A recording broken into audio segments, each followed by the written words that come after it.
TV every nyame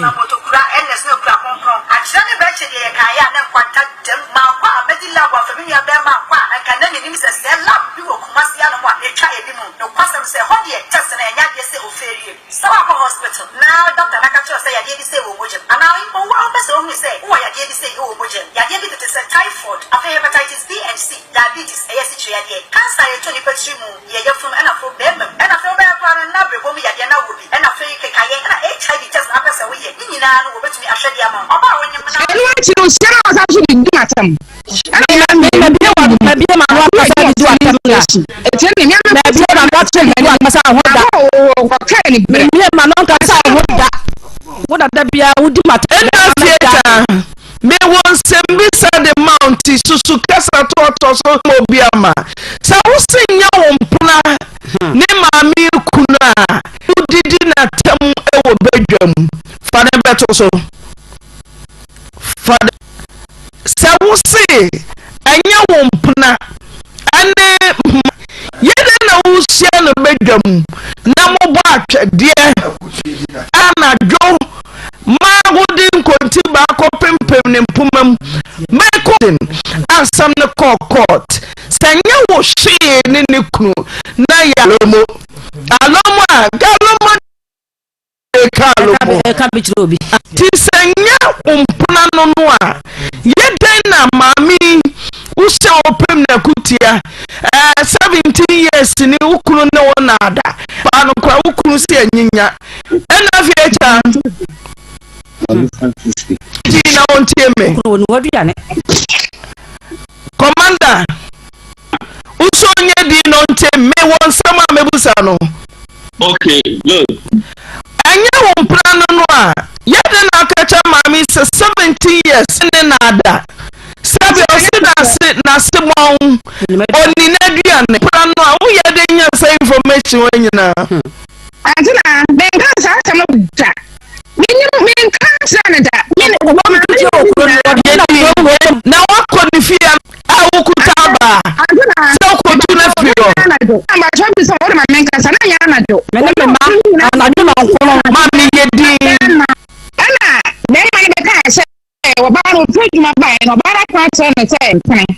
And I'm a young cable, and then Yamian saying, we didn't hear me to feel. So I don't want my ministry and I do bear 9. We patch on opening on the buy. My minute. Still, Anna, yea. And phobia call. Cassana,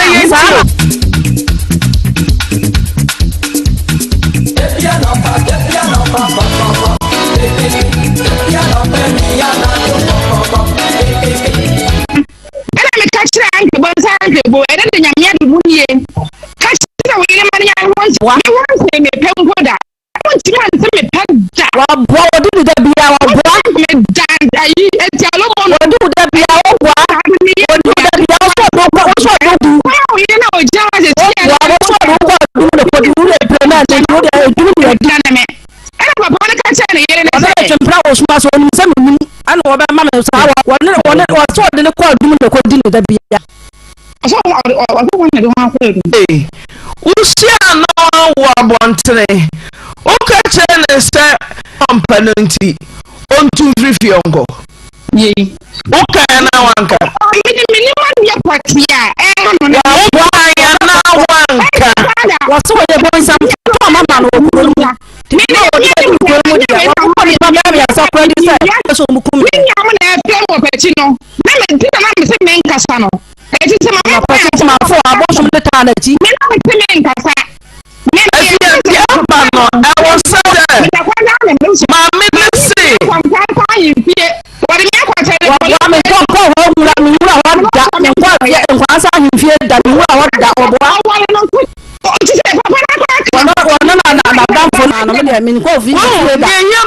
so be crying a problem. What do you know? Yes, problem. Problem.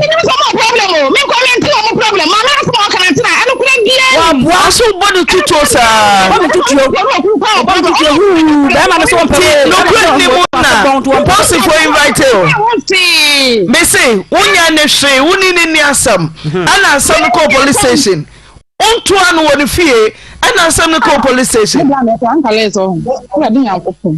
oya fo pass ababa wa so ye gangali ya okuro nu eti me ya mabayifo wo okuro mato mama no eti woni be gise me ya no honto no ntena se obo ko wa bayifo nyina di kire me e wo police station wo no mo ya sa nyina no iti me tells me jina mo papa wo so na wo ko ti abetie sa police fo no wa to mo discard wo mo ni pra fo to president me de o nya ni me no kan sama wo betumi me dia e dia asem enti am so me dia ba ante na wo ho bribe Afiecha papa Afiecha oso be ko tuso nya hwe ne papa no Angela me si mo fia ni kuru mama kimi ko sana no police station ano and 3 weeks me ko chani wadum ga ise what ni papa na ifre me suppose for me travel down where sia me so me be ko na wo jane e ka mo si ko ka money check ka na plant ya na ko so body be no waye die no waye ntia boss for real body be tie ma me no some tie me media no o mo fa bi me fi mu ana court ma me no be sin ko mo tie ye hwi nim na court afia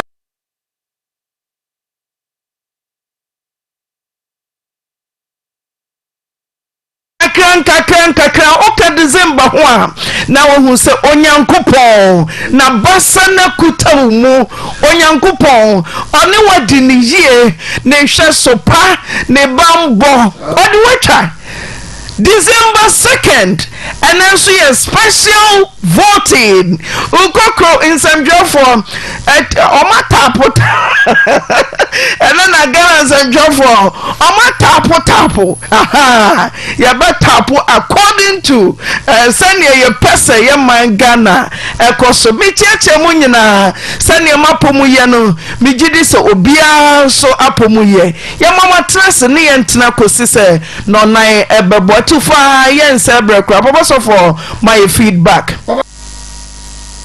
ye feedback ayesaka eni ene yati arawusem yemba Priscilla eka Adutwumwaa yedi wonom akodale so no eho Priscilla abrebra gubonsu Priscilla mfoni na yedi ato afidie no so no abafrei na ono so ewo problem ewo the kidney ne santi antina mofra ne ne ma ne Adutwumwaa wapo wona yebo wo ka wadale so no na Priscilla eka ho bi na so Fofian Tuata Priscilla wajaya hoya ya na ye no ababa so wo esre so ye December bosuno ye wuramu ndi na fu adumienu a baabi abeye ye no bai St Anthony kale ka sore no a na wonyamfinhia aduonu nsia na wajaye ho ekuri edia sawrade se over Priscilla ne kra okay fasten your seat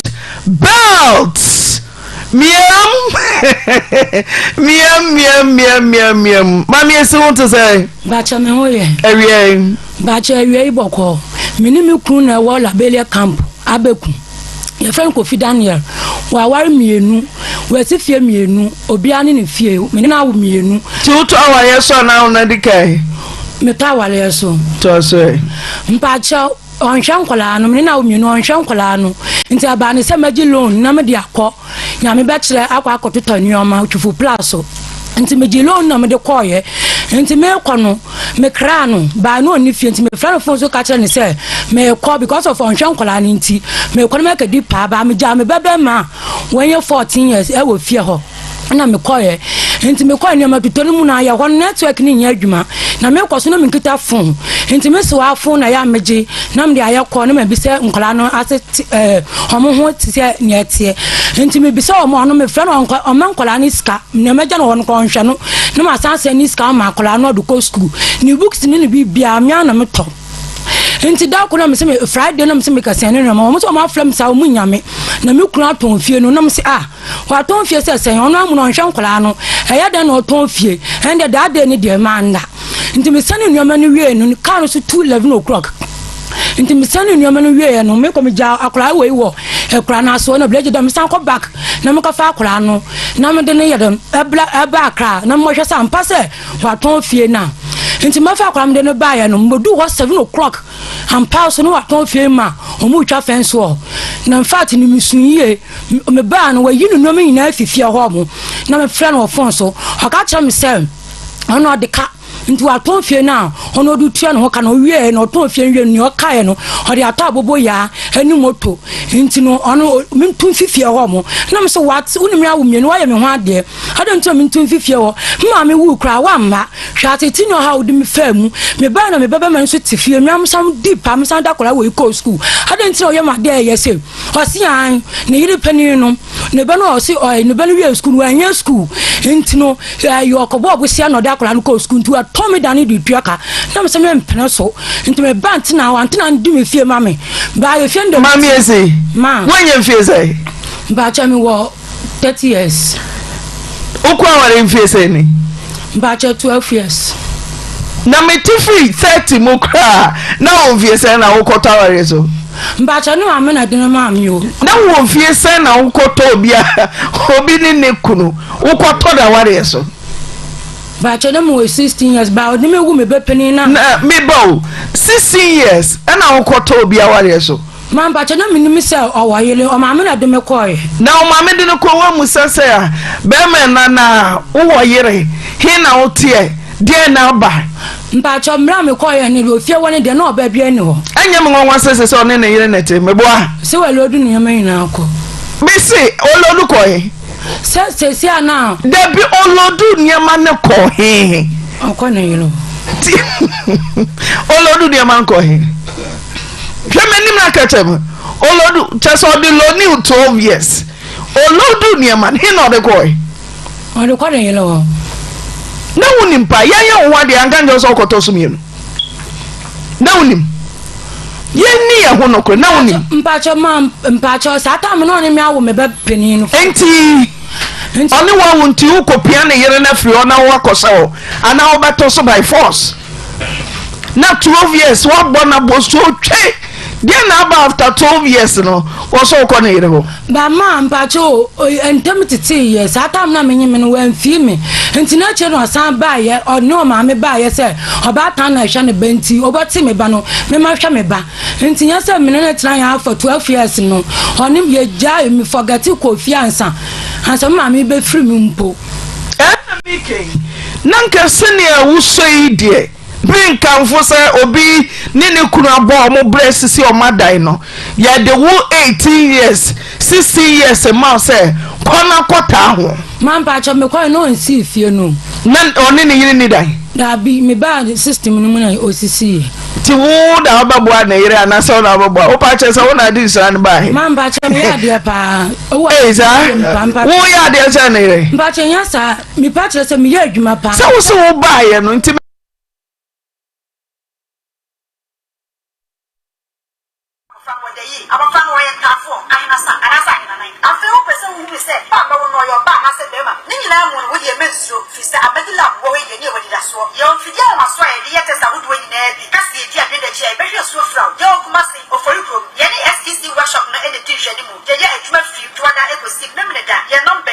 (0244 96 49 22) 0541 143168. Asantehene I'm free Amedilab Diagnostic Services. I work for from opposite STC yard. And I branch back I work Menshia opposite the Zongo gate. And then topic back I have fire can want them prostate. The prostate want them and prostate enlargement. And then they can prostate. It is a prostate organ be a war mema. And say I take prostate. I can't want them because so I want for so baby a bema. And see prostate a gland be a the kit will be a shed be emergency to China. And the other pot and say, I will issue be a they can't bema who's you. I a friend a seminal fluid. It is like a idea be a nourish bema who's you send a bear or nib or bear ne who and come one or a bear ding. but ade ba ko pa ye ka prostate ho asem a ye kan ne say efa Johnson nti prostate gland no ye will be a fam a ye friend urethra.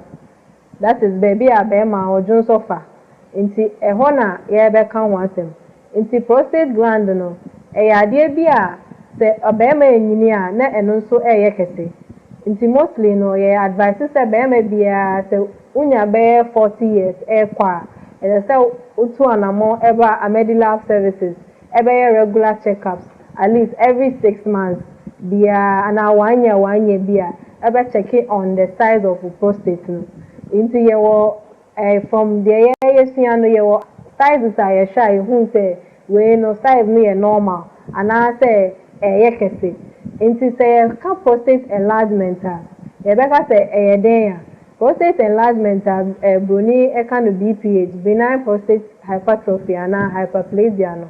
Then say prostate gland na America no. Ade ketwa bi anyankopon abono. But unyini na eno so kese. The main cause of sad end dey ye share the nimbati associated with say nyini.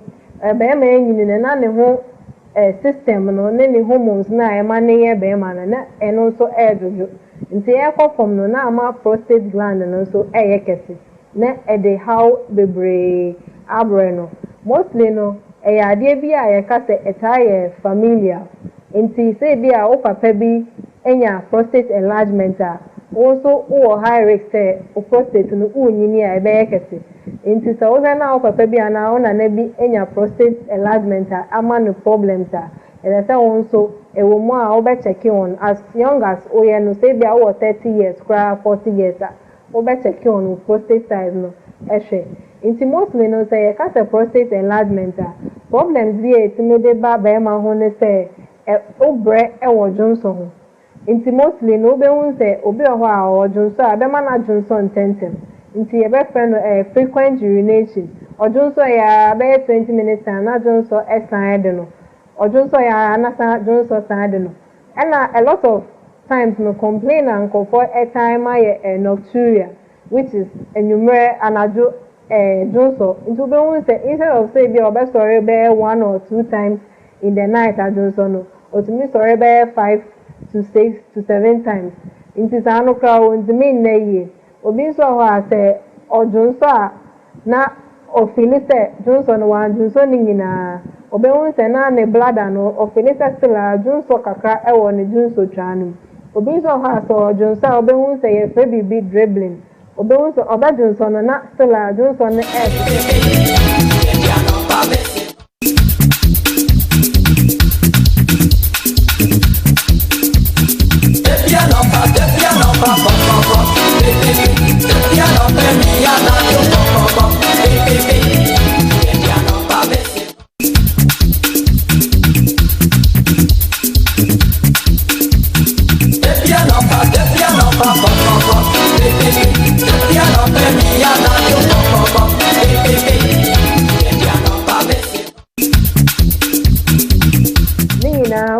bibi say efa ho a e say oba medical diagnostic services ye be scans any labs e dey ahwe dey ekoso efa Johnson ho say o prostate na ya large and say other urine problems bi na wo a ni na ye be hwama enti se unya sa symptoms ya e say oba medical services na ye show enti mostly no complications or what urine prostate enlargement ne say it mean ma urine retention ne say because I want to make engine so ye no they be na Johnson e be aka o Johnson twanu insisa no it mean ma urine bacterial infection because Johnson say yankopon abon said that Johnson twanu ye ma APA no this is the case our prostate no push on urethra na ye kano into Johnson na eba kakra na ejai into de bia o bladder no Johnson bebrewum na ama o infection that infections are ye kan so it may travel echo kidneys which is adea ehu pa and sometimes so urine retention no the urine no eye bebre ana eka wo Johnson twanu mu a a movie back to kidneys no. A friend of hydronephrosis. It is a hydronephrosis I Johnson o kidneys now form and develop say MP no. They say Johnson sign call back to baby free. Na ama o kidneys na send you say ye adwuma no. Enye adwuma sa nso be hu say na the kidney failure ne ade bro. Inti ade I say ye ma ye ni ho pa. Especially ye nuanom mema o papa bi wo ho na se bi a wenya be 40 50 60 years and that's how try man develop all these symptoms na ansa o de na ba that's how de ne ba medila ni e hwe no ni e hu se ni prostate size no e normal na se e kese a no hu some of the things that obetimi ya ade aboa no ho se bi a ne diet bi no obe change exercise bi no obeye ana say ni lifestyle bi no obesisa ma sa complications na sa prostate enlargement no whole complications ana problems for fry bit me dey abroad on say then I make up beginning a bit me ama urinary tract infections into symptoms now order than a bit me increasing more then any bi ne say bia obedun so bebre ne ade and I go hon so awodun so kra na emu hyehyew ne ade obi kwa ho awodun so kra na say ohun se moja kakra ewom and some of the things ne say e be bladder stones into because Johnson no intimi emba complete no e bi ho ana crystals ne bi abobo and bladder stones to me ma obstruction stones na ye kan etimi ko urethra no mu a ana say bibisa na asa block kwan na intimi mba ni moja Johnson na intimi mba no na sa stone na sa ko block sa kwan no and send me can before no say hydronephrosis no it me damage your kidneys no and I tell mo nim say kidneys so dey enya problem a emunsem kra do so chen bibia ente ya dey say ye ma ye ni ekọ ho and I say Johnson no so o tna se na say o ma ne ye kese a no wa mehwe na we nya bia medications bia no na ya na uni option bia dey say ye dey rubber ehye o be manu and only a friend catheter balloon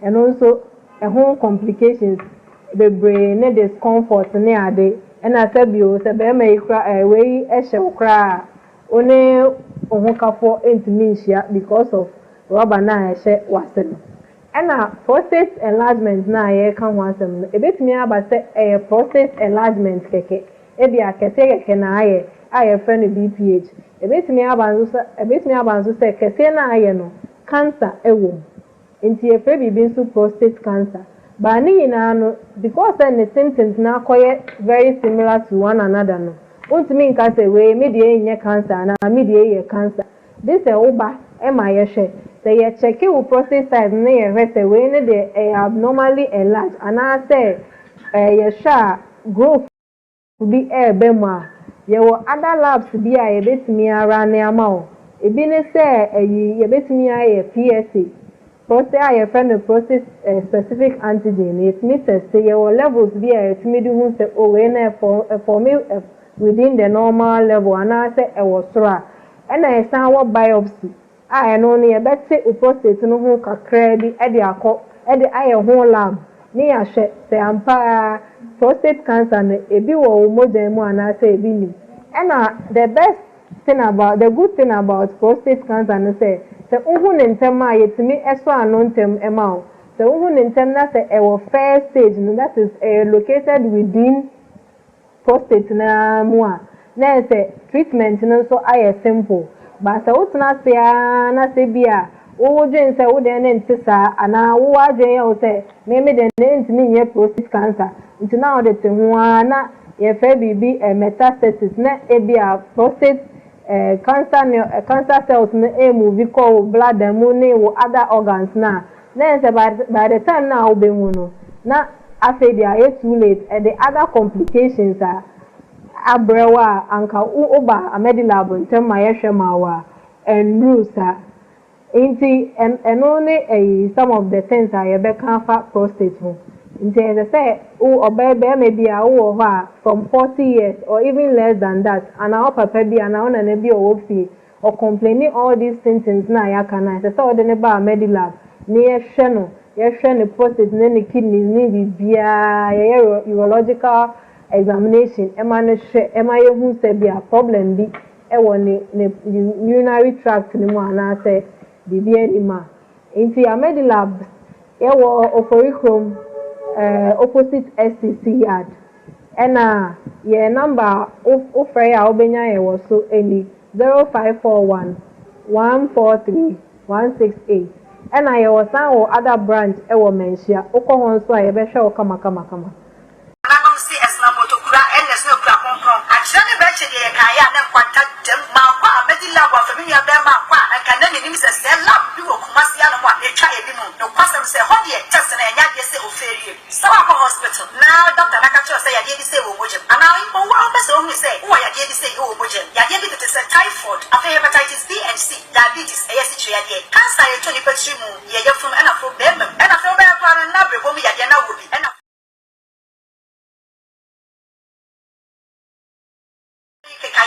HIV test apesa we ye nyina no wobetumi ahwede ama oba wonyem na apesa oni sa abofra wo da yi abofra no ye ntafo ahinasa anasa ahinanan afi wo pesa wo hu se ba ba wo no yo ba na se bema ni nyina mu no wo ye mensuo fi se abedila wo ye ni wo dida so ye onfidi a maso ye de ye test ahudo nyina bi kasi e di ade da chi e behwe so fra ye okuma se oforikrom ye ni STC workshop no ene di hwede mu ye ye adwuma fi tuada ekosi memne da ye number nie 0244 96 49 22 0541 143168 Amedilab Laboratory Limited. Ahwɛfoɔ yɛkyerɛ mo free Amedilab Diagnostic Services.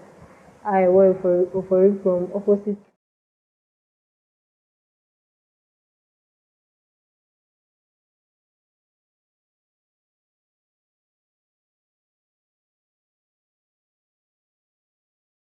STC yard. And I branch baako a ɛwɔ Menhyia opposite the Zongo gate. Nti ene topic baako a yafa yɛbɛka ho asɛm ɛyɛ prostate. Nti yɛbɛka prostate ho asɛm ɛna prostate enlargement ɛne deɛ ɛkeka ho ɛfa prostate ho. Nti sɛ yɛka sɛ prostate a ɛyɛ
organ bi a ɛwɔ mmarima ho.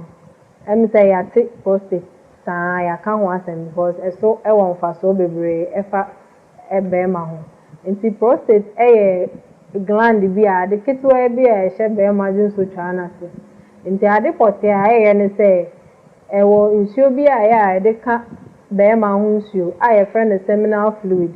Nti it's like ɛyɛ adeɛ bi a ɛnɔrehye barima ho nsuo sɛnea ɛbɛyɛ a ɔne ɔbaa hyia a ne ho nkwamoa no ɛbɛyɛ den but ade ba ko pa e ka prostate ho asema e kan ne say efa Johnson nti prostate gland no ye will be a fem a friend urethra. That is baby a bema or Johnson fa nti e ho na ye be kan ho asem nti prostate gland no e ade bia se obema enyini a na eno nso eye kese nti mostly no ye advice se bema bia se unya be 40 years e kwa e se utu anamo eba a medical services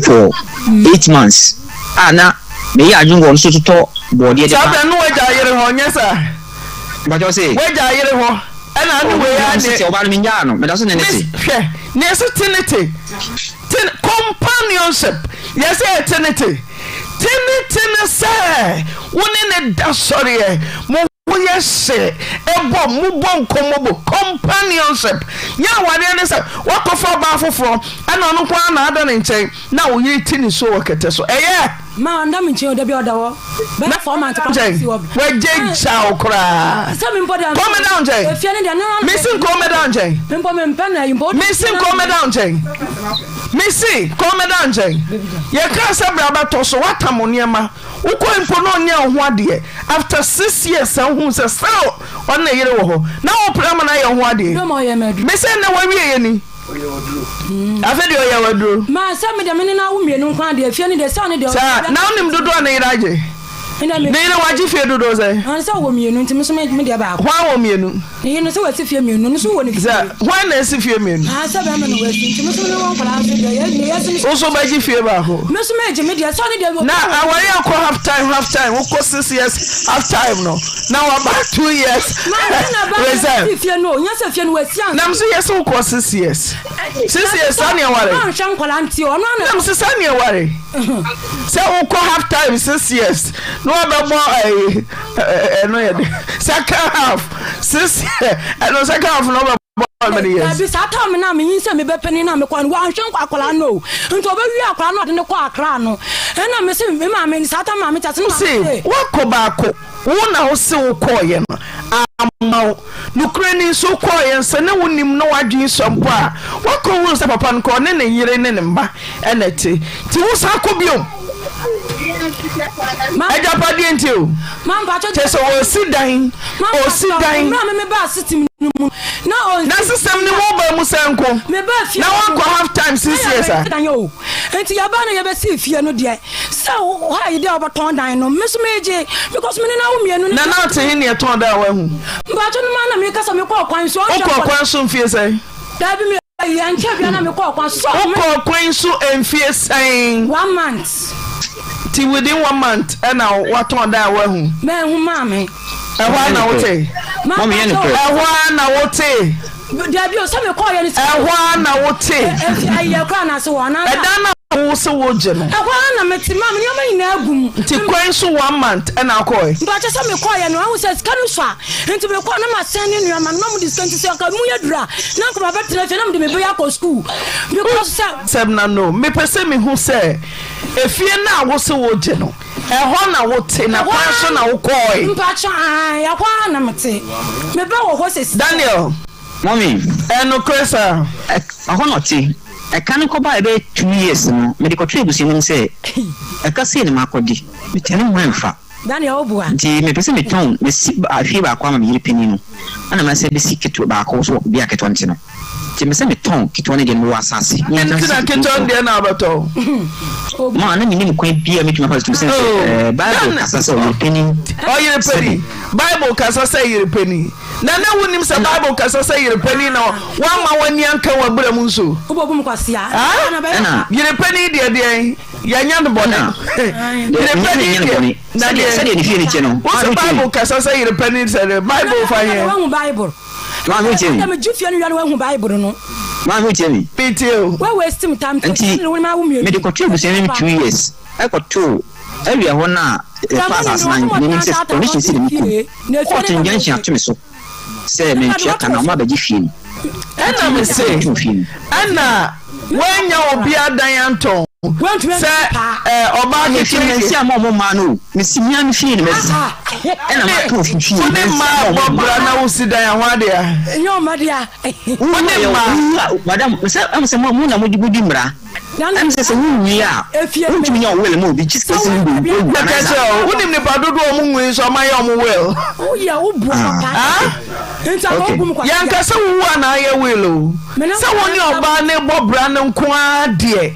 No, now be cuckoo dane si won kwa de na ma pe wa shemi ma baby am ton e dan nan kasa no ma san pasa wa shemi ye de ko wa dwo no ma san pasa fufuro a be si dan wo so ma san ba ton na da foto baby a o mre ho no so nko baby am ton dan na no pe enti men pasa so we ho no ma san ba to ase o na ka cha info no si ai di ni wa dwo fo mpeni fo mo ton no wa de gina ma ma mpeni fo metumi di han ma metumi di no mama sama mo metumi si adi no mama metumi di han no mama metumi wo jokeni no mama wo so mo hu na consent oba no bi na ya ho no pe ho afiane de obuwa Daniel woni me awu nkola nunu Daniel Away one small sebaware no one na wo pedi fodie any brenti na wo fa wo maame sa wo ware obi ba de aka ho oba na wo ni dan na mo hai dan nyame adom wasi dan sempo ho traba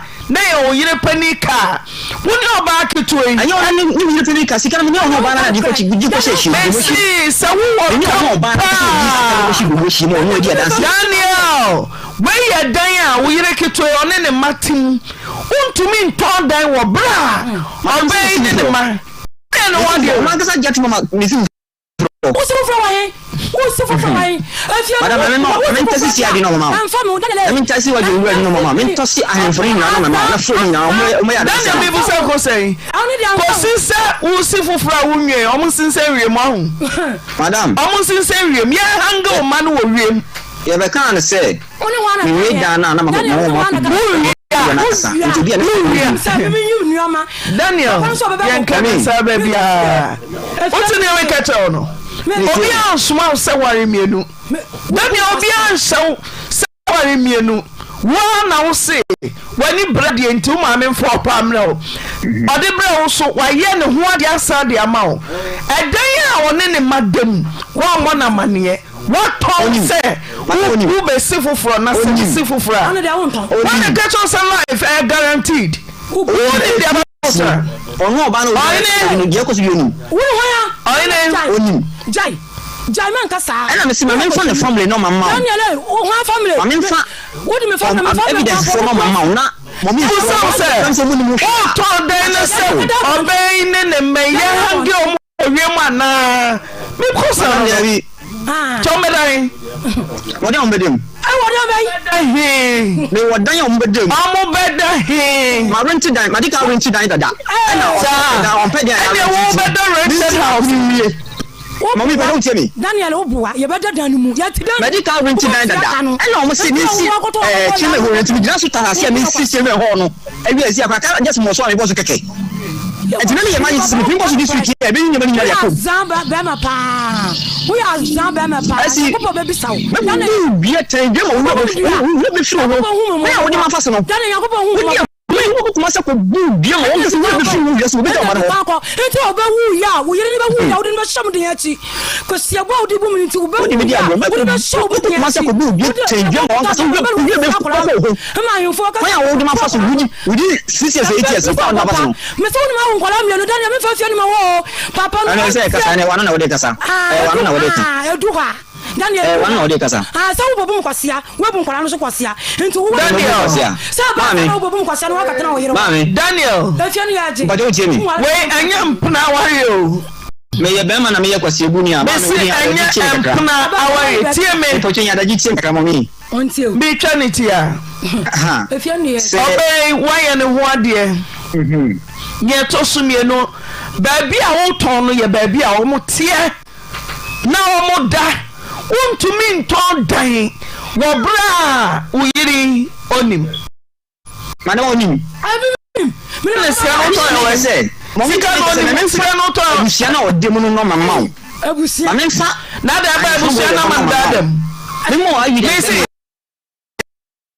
keke da waya na busafo won wada da numu sesia me be di town me hu wuti wonu mu asama keka me nkasa mo me nkasa o na fie de me fa ma wo because me no wan kwala eh wano na wo kasa de sen ayen to pa so nyama ko enti me nkwada yanka da bonte da yanka da bonte maza me ma ko nkunyo TV na ni me tele gura wudia nkunyo ene me gura wudia ye wudia onyama wo yancha TV don kwala no mo che TV nte ko da le nkunyo na me ntita me na bag na wo wudia uye ko shini o kasa wantale wo yanko be bisa wo Daniel afia ne dia wo konye wa oni akete se ya wo Daniel uye ko se ebu ni papa wa oni na wo wonjwe ya wo kakra obra me brent wonjwe ya wo sempo wa ya wa dwen se ni obi ma ko wo yire nche tie me ya bai wa ne yero Daniel wa ya wa dwen se o ko yire ho a he matured what in America no everyone so saying ho ade wa na no mame aye no ho ade oba so ma mienu ana motie se wa kokwa so aba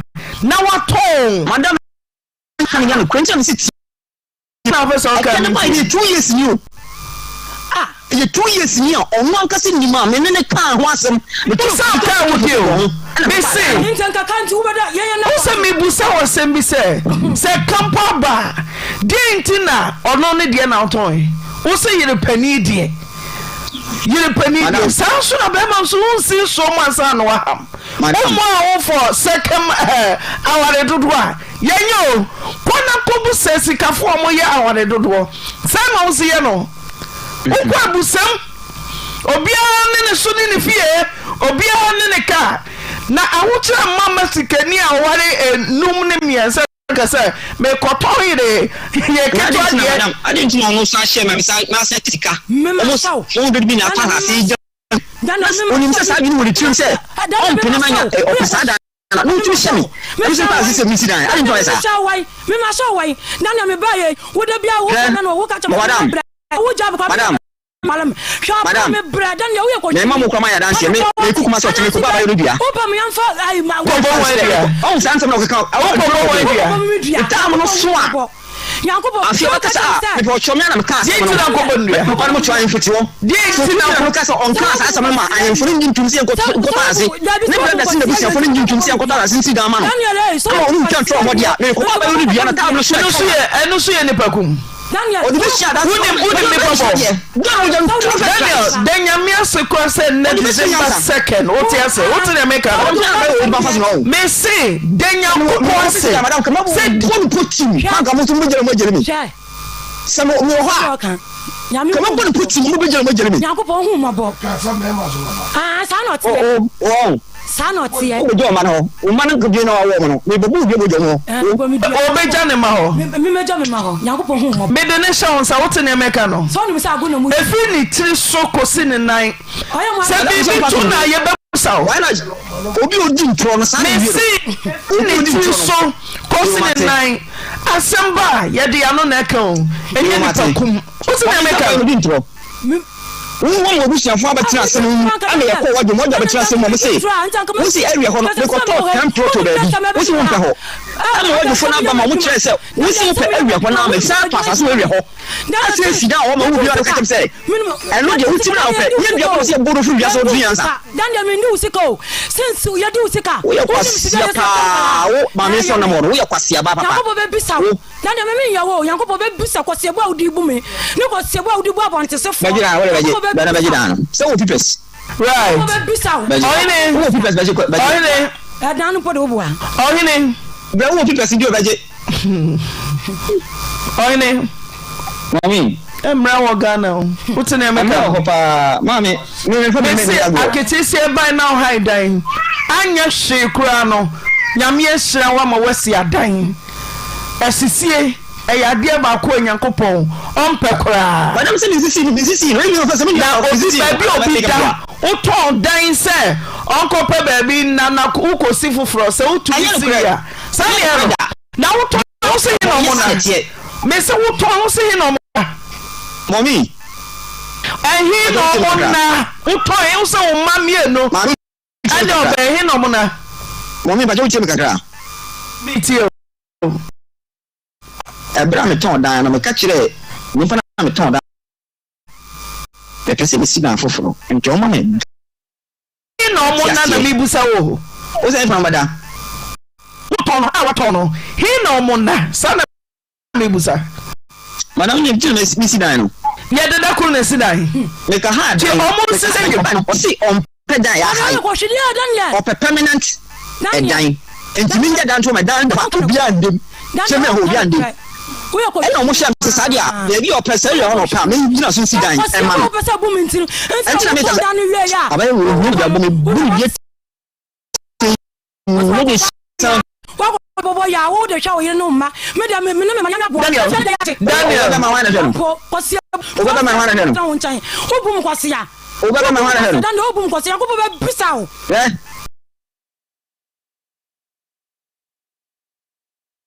ni ma kwe je test oba ni me ka o ko bisa wana ka minka oba tani na ko je test ba ena ko bisa dan am fa na ka bialo I wanna work with you. Catch madam for say wo be fam na sakra I wanna work with you.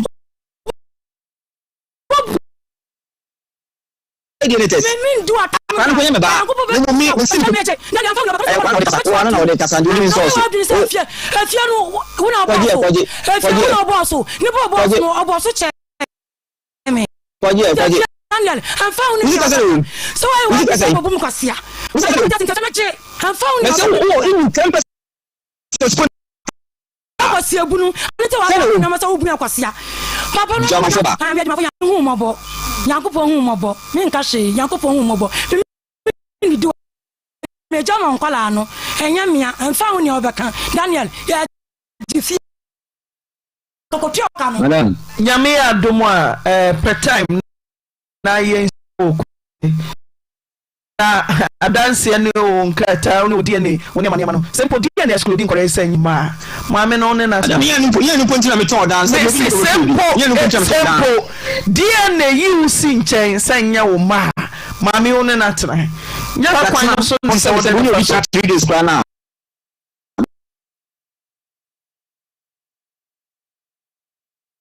ma tie yari talk them kwense to me more kadem ti echina no enye guaranteed what no enye ne safo nkuta o onyankopon kwa na betumi achew se echina na beto tu mi kekanje se wonko na dabi to bi sifie wi a ansa no mo dabi ti kwa dabi nyano sane wa kasa no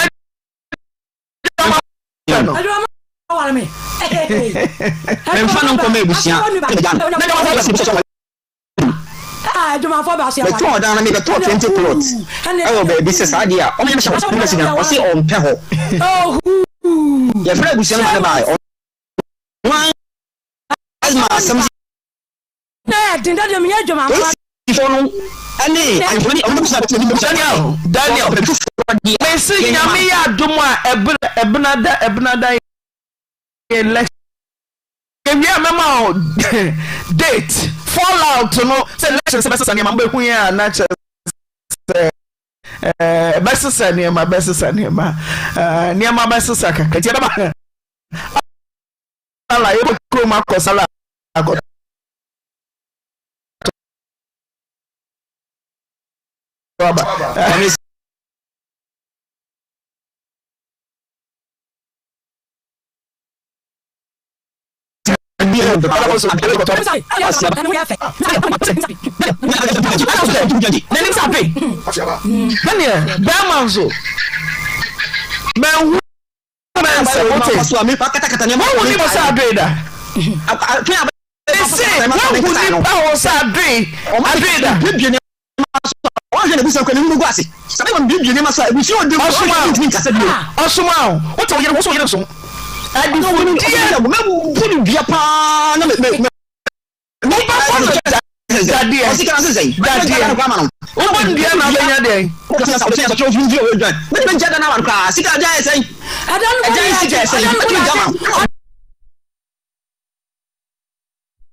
regular checkups at least every 6 months.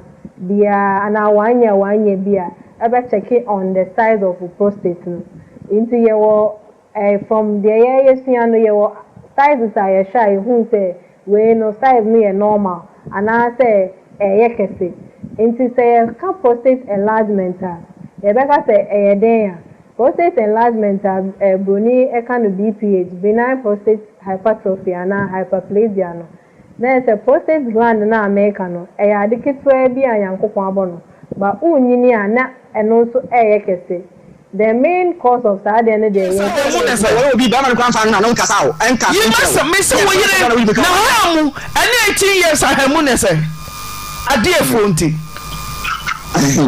what about this I don't want date to watch your eye okay to producer now afro oba kete bia ane ne wo se wa ye no twadan no ma ye hwe ye na sada no ye no krese wasia ya besesa nkrata ni nyina akọ akoda no nkoda ne maami di mu na fe wado ho te sa de alaji no beji ni sika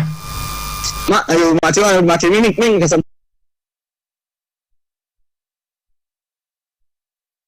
but associated with say enyini be ma enyini na ne ho system no ne hormones na emane be ma na eno so ejojo nti ekofom no na ama prostate gland no so kese na ede how bebre abre no mostly no ade bi a yeka se etaye familial nti say bi a o papa bi enya prostate enlargement also o high risk o prostate no unyini a ebe kese nti so we na o papa bi ana o na bi enya prostate enlargement ama no problems and say also e wo mo a o be check on as young as o ye no say bi a o 30 years cra 40 years o be check on prostate size no ehwe nti mostly no say ka say prostate enlargement problems bi e ti me de ba ma ho ne say o bre e wo jonso ho nti mostly no be hun say obi ho a wo jonso a be ma na jonso tentem nti e be friend frequent urination ojonso ya be 20 minutes na jonso eside no ojonso ya anasa jonso side no and a lot of times no complain and call for a time nocturia which is enumerate anajo jonso into be hun say instead of say be obe sorry be 1 or 2 times in the night ajonso no otumi sorry be 5 to 6 to 7 times into sano crowd in the main na obi so ho ase ojonso a na ofilise jonso no wan jonso ni nyina obe won se na ne bladder no ofilise stila jonso kakra e wo ne jonso twanum obi so ho ase ojonso a obe won se ye fe bibi dribbling obe won se oba jonso no na stila jonso no so ni nyina hu bibi se e fa ho a e se oba medical diagnostic services ye be scans any labs e dia fe tina so obi boss da ti wan ko pem na so man kwa hene wa ka ba kan ko so wafa no na wo dira fo so bia na so ai o na ba ko ene na ne dua ti adanti no wafa no na wo twatro untantro so sai untantro so wafa no so wafa no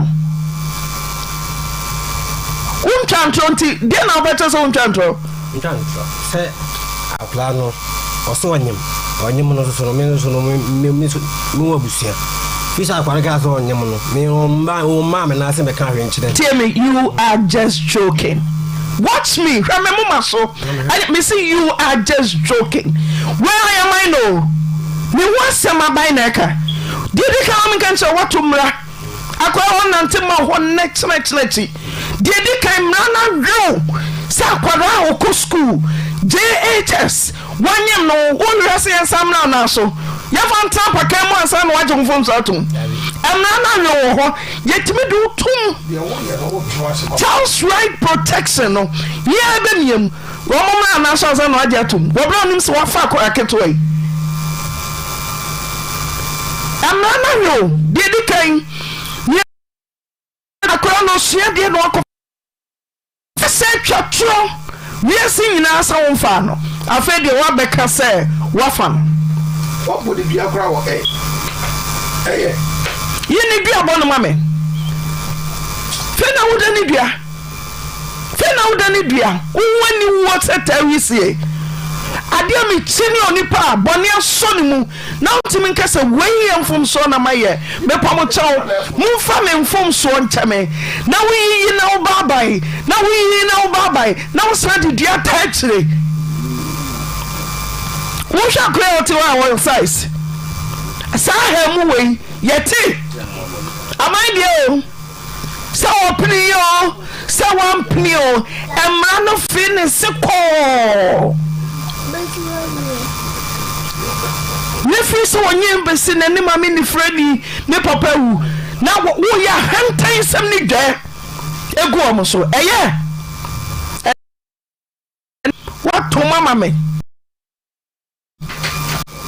afei ka deɛ nti afei deɛ wo na onyem no na mentie o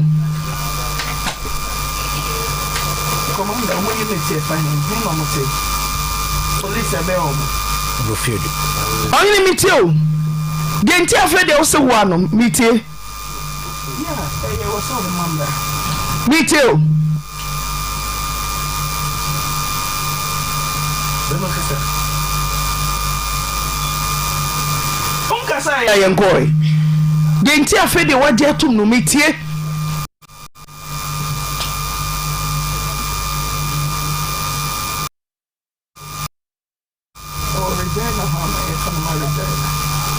Meet big man, meet you. Jabbing Primachi, into your Daniel White, Brown, fan and Dantibra. Meaning to Japan, Tibra, Adra, no, they no, Yaja, you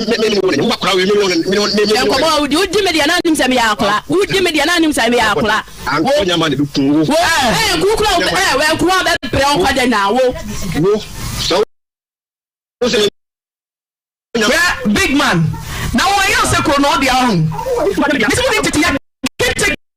No, him from penny from my as he can fly here for kitty. So did some phone. My man, I'm trying to do. What your penny in Samson or say? So many preparements over 20 years. Me would have often trouble the other. I'm trying to friend today. I said, you so can just know body. No body, I sign your body on. Yet you dead and come papa. One would telephone so your friend one body. Your friend one body. I saw any abroad. Mamino to on anybody called Pono or Pono upon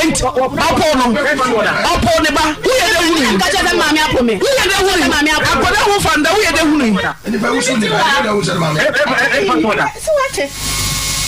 who bet Danny Piano bones? What did I make a turn? Also found it. I guess I'm in Fanada. Cassam in Fanada. And the Chessa Ubodia. Cassam Fanada. Bonus also. Tiana Dono said the big man say funnel. BTO didn't know Fakoday. Catch a minute, me what them spirit to be Palma. I'm so who me put me bania, and wedding young couple. Make not trouble away. Who you Piotr Wahunu? Didn't know for teacher, other one was so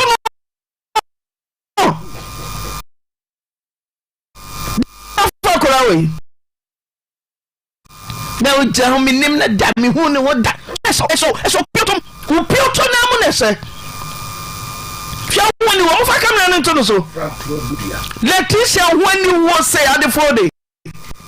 Now say Bodia. Shame. Somebody think I body I chain what's happening? So attitude now will show this days. No, I bet you am so would the bonnie and no crown. So can cry. Yes, say temper justice. Mercy. Just a man now what can cry. Now be a which I talk to me. Meaning I couldn't on your mobile. Car bonnet papa could on your mobile.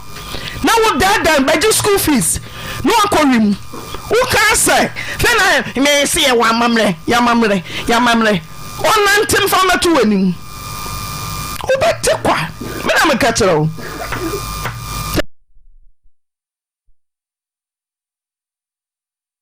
also efa ojun so ho say prostate na a large and I say other urine problems be na wo a ni na ya be shama enti se unya sa symptoms ya ese se oba Amedilab services na ya show enti mostly no complications or what urine prostate enlargement ne say it mean ma urine retention na say because I want to make engine so you know they be another so na ebi aka ojun so twanu enti sa no it mean ma urine bacterial infection because I Johnson na say yankopon abon said that Johnson twanu ye ma APA no this is the case our prostate no push on urethra na ye ka no nti Johnson na eba kakra na ejai nti de bia o bladder no Johnson bebre wo na ama o infection that infections are ye kan so it may travel echo with kidneys which is adia ehu pa and sometimes so urine retention no the urine no eye bebre ana eka wo Johnson twanu mu a move back to the kidneys no your friend of hydronephrosis it is a hydronephrosis aye kan Johnson na o kidneys na form and develop say MPA no they say Johnson na sign come back to baby free na ama o kidneys na esene esese ye adwuma no enye adwuma sa nso be hu se na the kidney failure ne ade bro nti ade esese ye ma ye ni ho pa especially ye nuano mema o papa bi wo ho na se bi a wenya be 40 50 60 years that's how China man develop all these symptoms na ansa o de na ba that's how de ne ba Medilab ni ehwe no na yehu se prostate size no normal na se kese a no hu some of the things that obetimi ya ade aboa no se bia ne diet bi no obe change exercise bi no obeye ana se ne lifestyle akwala no wona nada azwantina tutu ono afidie so wo se da akwada wonim no wohwe wono akwada we so wona nada na wa friend to so dia body dua se so ni nkono sase so dua se wo kra wo frantoa ne maami ne ekutekute mu de ne ba rehware mo fa kamera ne nto maami so wo di wa jesu mo obubu kamera ma wo da na wonim sani antoafo si busu si mo bro wasa na maami ni fra wo busisi no wo di akola ya fa sa kwa we se so sa ba akola ri dua kuno we mu di kra no wo sa ba akola ri dua kuno nya sa wanyam no kuno wanyam akola wo sa ba ri dua kuno me mo a kati wo ye ni pa bori ni pa na ma bia no konko mi wo ye ka me ko ni pa konko ne so ni mu so dane so ne fa to so bam na na wo ye sa mami onya mo bo mami ni friend ni we say ba o fana say ba ko la ri vie ko ne papa so ka sa mo ai so no kwa ne to ba so ne ba o ba so ni mami sa na na tia just one put a brand so me bo a ani pa body ni e tu woni aba ha woni aba me see ye boss ye ko dani bia na odu na akora ma fam I don't know yes sir. Jesus say ye so busum ten ko no yeah oh my yeah on fa cham na no ba finish what you and dem so we see adam ko commander chain TV camera no man for the TV dan chain don't be ahru ani big man say why you big small wo gu woni mo asepa mami afa waje tun so ne fa oba no me oh me madwen se o se etumi di obi gina da kam se ya nya sa nyem ya men sa mami brawo kama ye brawo nim kakra be mo fa school girl fa mami bra ni mu aha fa ne be make no mami afa wa be ja tun sa oba no wa fa no mate oba po ye mama ni Antehene. Yama mrani sharp. That's Omega, your work. Omega, yeah, James on some banging him. Because some school no who could dear Colani was intimidation. Who said sharp. Yachino, what's your answer? Want me, yes, I want to who grant Kani ambition. Yea, police was a woman me actually, Papa, 6 months. Now, Kani you send 6 months. Different a jankaba. Aqua ne papa bono. Nima me kwanya ngoni tuntum. Utimo den sasa sabo samba. Minimum we share film. What go and talk for animals? We can't know. Dabin pemachi. Nti jo adanya wa ntibra wo fa ne da ntibra. Menyin tuna ni ntisa minim ne hwe nyam re. Ntibra adwa dabra. Nyo no ya ja tumbra. Me no na nyu wa kra we me. Enkomo udi media na nim sami akla. Udi media na nim sami akla. Wo nyama de kun wo. Kukura we kuwa be bre on kwade na wo. So we say me man so nyama big man. Now I am say no dia hon. Mese mu ni titi ya kete. Na nanoma himfo mpanimfo a mo me wo mo esikafo hiefo dwonfo mu she kete. Mo so ya mo bon so ni dia na mo didi nsafo. Ma me antwa me fro. Me entidien. Wo bu sia pani ni Samson Osei. So many papa man over 20 years. Me would have friends so abodiada. Antwa na ofentidien. Asemaba. Ye bu so kana jaso na wo bodia. Na wo bodia, san ye bodia ho. Me catch you. Ye tu de dia nka me papa. Mo mo telephone so ye friend mo na mo bodia. Ye friend mo na mo bodia. Tell me asana de bro. Mami no timo, mami no. Ba ko pono. Opono ba. Who ye de hunu? Ka je de mami apo me. Who ye de hunu? Mami apo. Akoda wo fanda who ye de hunu? Who bet Danny Piana who bones? What did I make a turn? Indeed, also found it. I guess I'm in Fanada. Cassam Fanada. And the Chessa Ubodia. Cassam Fanada. Bonus to also. Catchy. Yet your final submission. DNA software bre. Software bre. Akwara akomo fanwa. Yede ne mpa kosi asofie abaya ne so sofo awim ama na nyem aw sofo kuna wo beje sase so ya fe so se me fa no da me ne ho hwe hey I Paul Ghana for you hey ko ya say Gona Corona say post for neighbor. So for my okay Corona say yes any say they are trying yado every go po aso for we kwana chi o mo say nyam ebi ne anu wo aso for ba ko ne ye be pa chi betia tonga ba ku Obi no obesi sama sa complications na sa prostate enlargement no whole complications and problems for fry bit me dey abroad on say then I make for beginning a bit me ama urinary tract infections into symptoms now order than a bit me increasing more then any bi ne say bia obedun so bebre ne ade and I go hon so awodun so kra na emu hyehyew ne ade obi kwa ho awodun so kra na say ohun se moja kakra ewom and some of the things ne say e fe be bladder stones into because Johnson no intime ember complete no e bi ho ana crystals ne bi abobo and bladder stones to me ma obstruction stones na ye kan it me ko urethra no mu a ana say bibisa na asa block kwan na intime mba ni moja Johnson na intime mba no na sa stone na sa ko block sa kwan no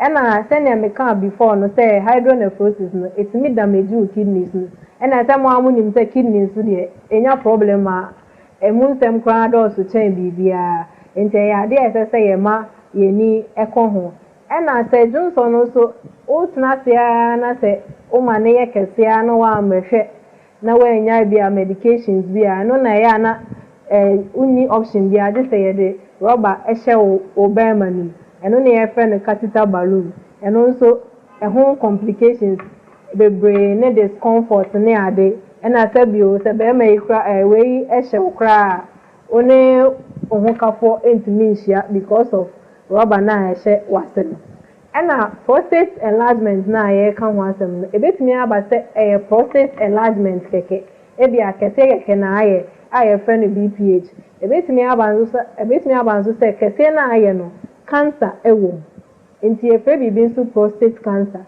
ba ne nyinaa no because the symptoms na akɔyɛ very similar to one another no ontumi nka sɛ wei me deɛ nyɛ cancer na me deɛ yɛ cancer this woba ɛma yɛhwɛ sɛ yɛkyɛke wo prostate size ne yɛhwɛ sɛ wei ne deɛ ɛyɛ abnormally enlarged anaasɛ yɛhwɛ a growth bi ɛɛbɛ mu a yɛwɔ other labs bi a yɛbɛtumi ara ne ama wo ebi ne sɛ yɛbɛtumi ayɛ PSA prostate a yɛfrɛ no prostate specific antigen yɛtumi test yɛwɔ levels bi a yɛtumi de hu sɛ wei na ɛfɔme within the normal level anaasɛ ɛwɔ soro a ɛna yɛsan wɔ biopsy a ɛno no yɛbɛte o prostate no ho kakraa bi ɛde ayɛ ho lab ne yɛahwɛ sɛ ampa prostate cancer no ebi wɔ wo mogya mu anaasɛ ebi ni ɛna sɛ meyɛ temuafo memeyɛ temuafo anka Ghana asesa kam deɛ ɔmnyina bɛgum timi fa ne ho nkyɛ no yɛkɔ kamera ne wo sei na yɛnsɛ na hɔ na next time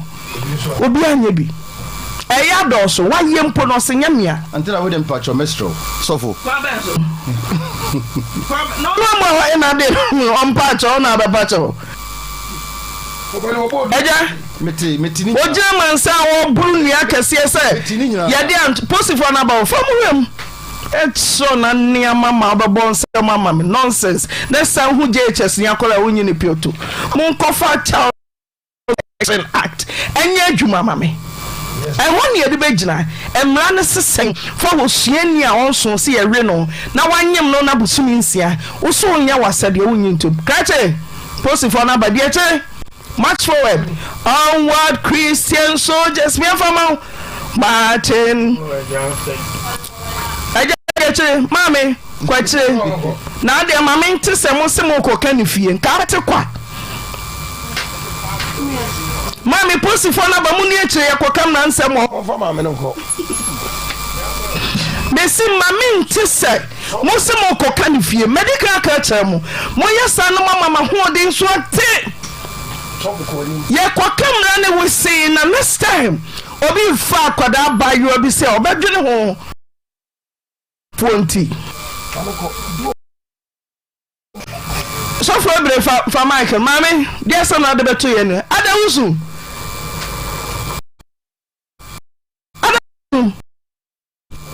deɛ ne better sɛ wa bɛfa akonya ba mame deɛ tena wusu na fa microphone na wusu purchase na papa yi chinchina na ada wahu reprala wahu results me purchase refi ebi nso afa mboni kro the good thing about prostate cancer no say uhu ne ntem a yetimi eso ano ntem ema o the woman in terms of our first stage, that is located within prostate na mua. Now say treatment so I simple. But so what's not say na say bia. O jen say o den ntisa ana wo adwen o say maybe den ntimi nye prostate cancer. Nti na o de te ho na ye fe bibi metastasis na ebia prostate cancer cells na move ko blood mu ne wo other organs na. Then by the time now be no na after they are too late and the other complications are abrewa anka uba a medilab ntem mayehwe mawa and rules Inti and only some of the things I ever can for prostate. Inti as I say, or baby maybe a from 40 years or even less than that, and our papa be an hour and be or complaining all these symptoms now I can I saw the neighbor medilab near Sheno, the prostate, the kidneys, maybe via urological examination. Am I who said be a problem be a urinary tract in one I say BBNima. Into your medilab, there were opericum opposite STC yard. And your number of Freya Obenya was so any 0541 143 168. And I was now other branch.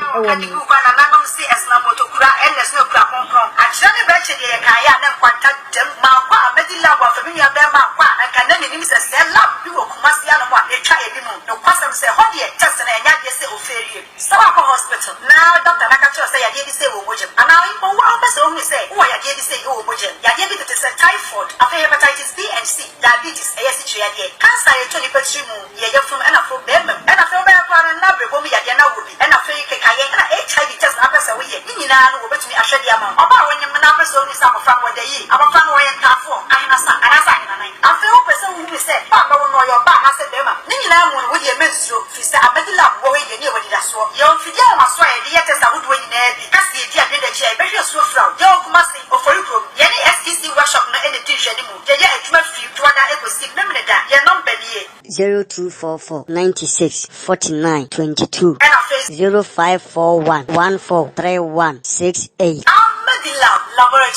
Asantehene ya mama sabana yanko pay results I want you kind a comparison I want you kind sample donor information name alleged father name Abraham Kweku wa no waje so ena akra ne Ivana Boateng Nyame pacha ya ha okay date of birth near 23rd December 1982 Papano and 7th March 2019 Accra Pacho ye kind results no or say a comparison of the DNA profiles of Abraham Kweku and Boateng Ivana Nyame composed of STR markers listed in the technical data shown below support the hypothesis that Abraham Kweku is the true biological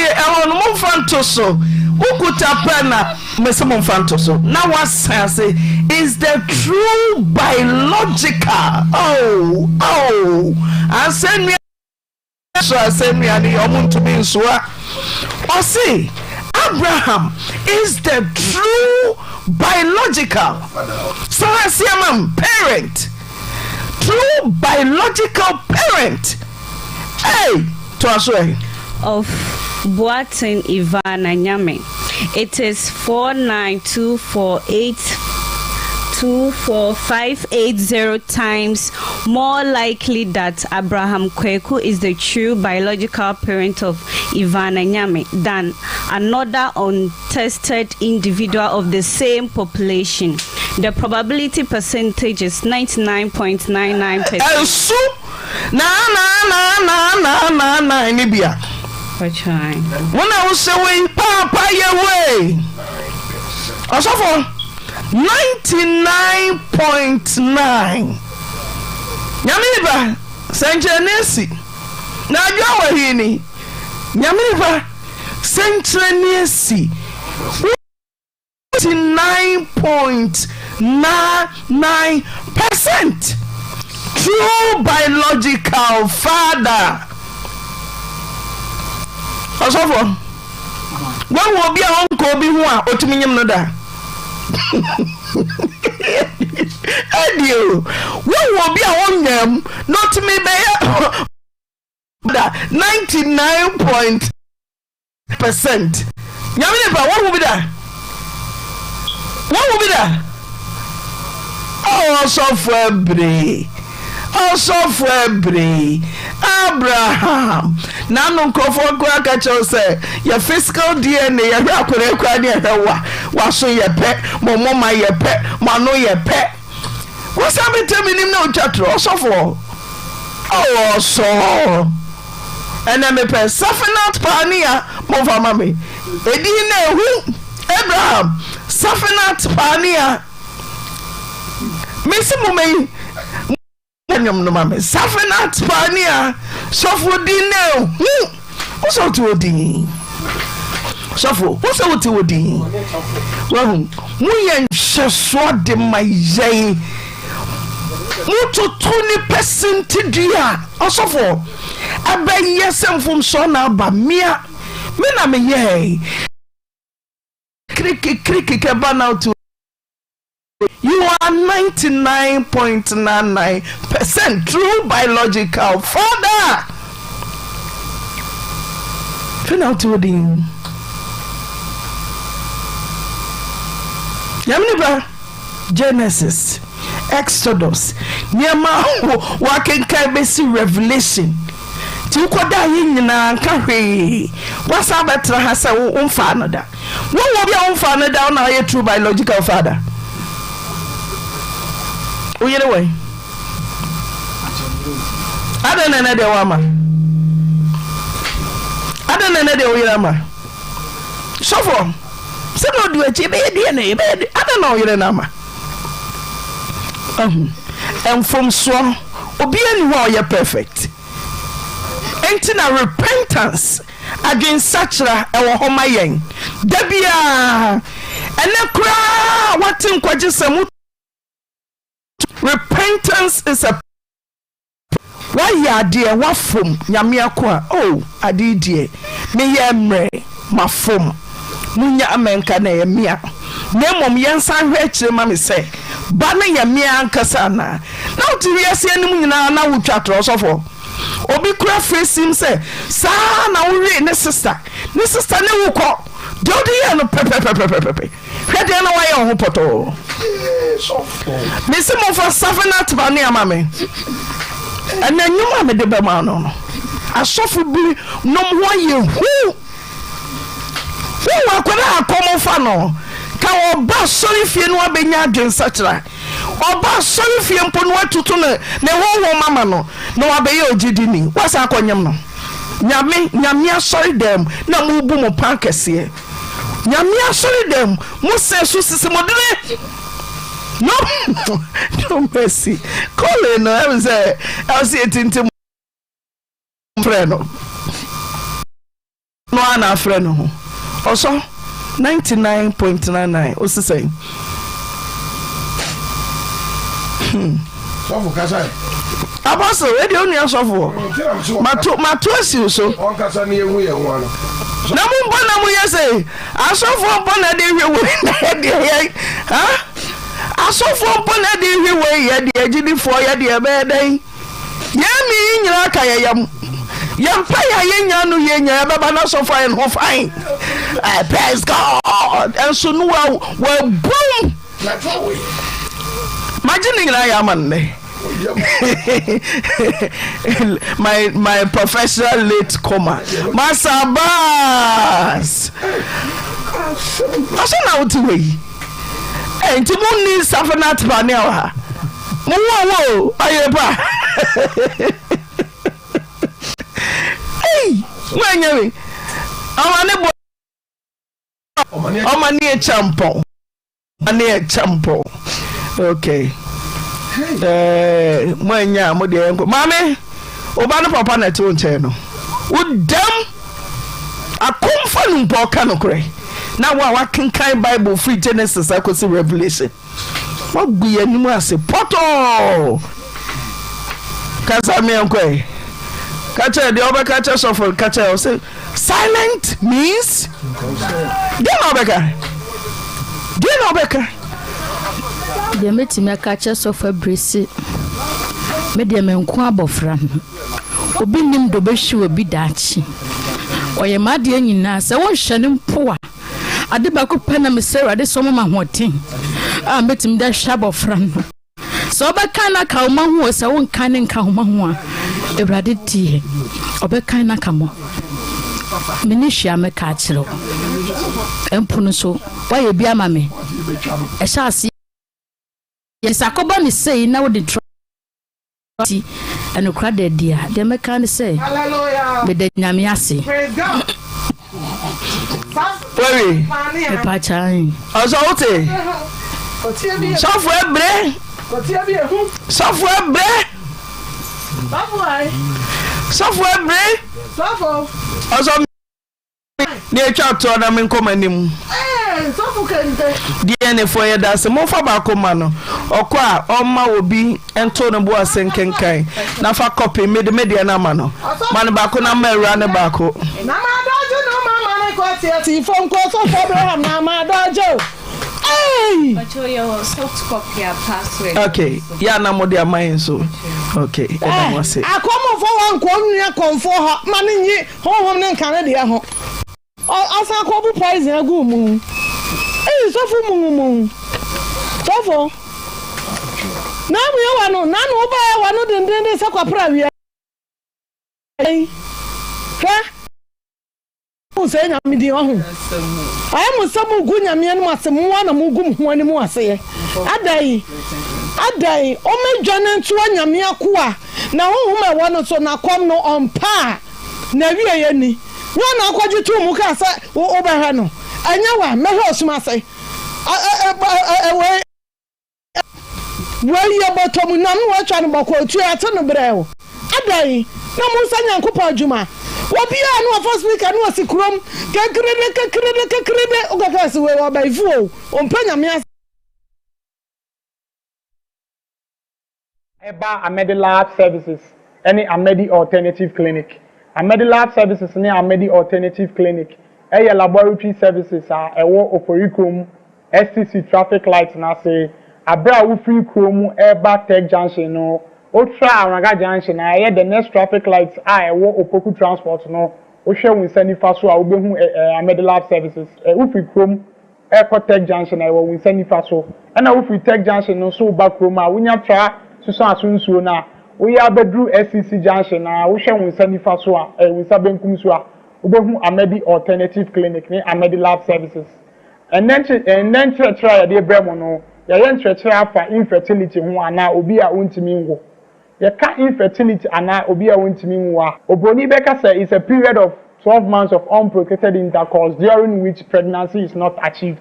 So oba ne bema bedi nhyiemu eye busumi dumienu echi. A san hyiemu no won bo won ho ban. Anka de opa free mu ani say ede eba bebe mu so na onyaba.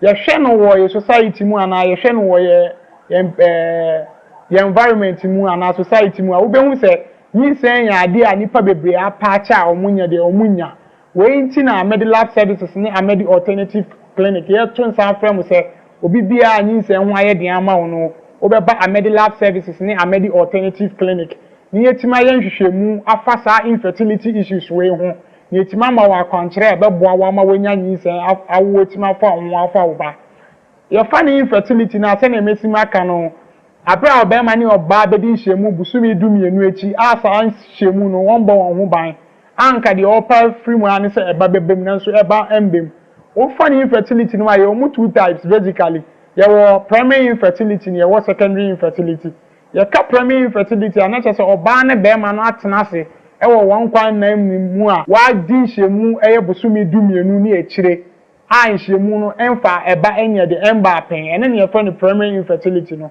na wo fa secondary infertility na obema ne oba ne di nhwemu a ede yinsen ana eba aye de abapen na enso science senechi ana subsequently after that yinsen no o ma try ase o mo sa ba wubio ma o munya de o munya yinsen no eno nso nyina ye problems a wo de ba Amedi Lab Services ni Amedi Alternative Clinic a ebetime di hu dwuma ede amaw yemfa no yinsen a nipa anya no empempi na so oba ne be ma tena se na yinsen ba ni e pentem ede apentem ebu asem no ni e de mfomso na akwa oba no abra bi wo no kra no so ana ntisa ansa na oba ne be ma betime nya yinsen no e wonyama bi a yehwe no oba ne be ma ni mu a yemfa ne se before se yinsen be sha ase ne be ma na sha ase ene ye kan se be ma no on na initiate the childbearing process no enti se oba ne bibia e wo oba no hunam dua no hormone na ne bibia ye okay na nsuo na e free be ma no ba na ye nkwamo na e wo mu no ene nsuo no nisu ene nyama bi a ehwe no se wo fom a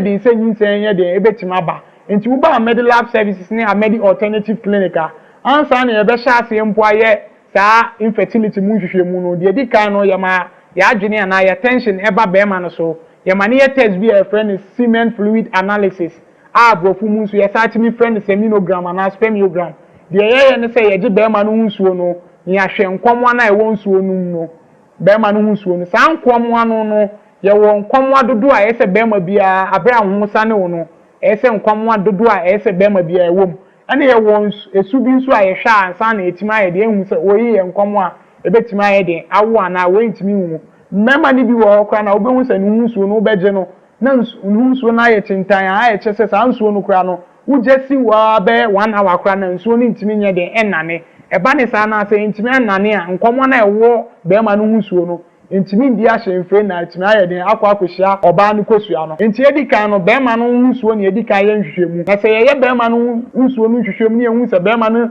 nsuo no bibia CPC ta na afi ya ma ya tension aba oba no so ofa na oba no ne side no nso ama pebre na nkasa no de ntimi mamma nya nyinse ne yese ni fa ba ko no de mamma nya nyinse ne se ofa na ohwe no on the other side the first problem wo ma no ye ovulation problem na just oba no ohwe na se ni nyankopon si born no bosumi bia yese oba tukosua na ni kosua to onim no wo hormones bebrebe a ni na bekeka bom act ana come at play ansa na oba na etima ye den atukosua no first of all your hormone be a friend follicle stimulating hormone yi na be ye oba no hu nkosua ho adwuma ene luteinizing hormone na etima ma oba na atukosua ehwo ye den ete a ebetima ye den edi nyinse aba eba ne sanso a your hormone bi nso a your friend progesterone ye hormone ansa na oba no kosua na obetu kosua no kra to no progesterone na beba oba na wudie nim no na ba be tikin the lining of the uterus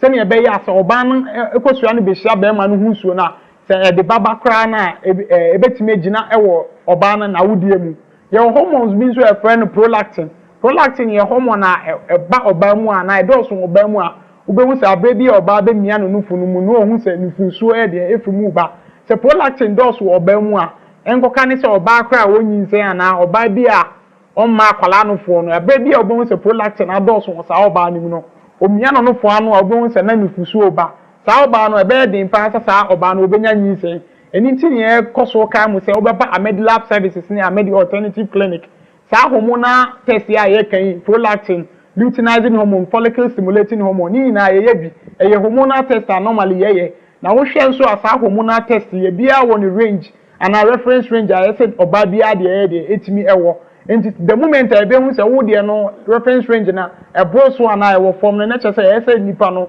ye hu dwuma ma eba normal reference range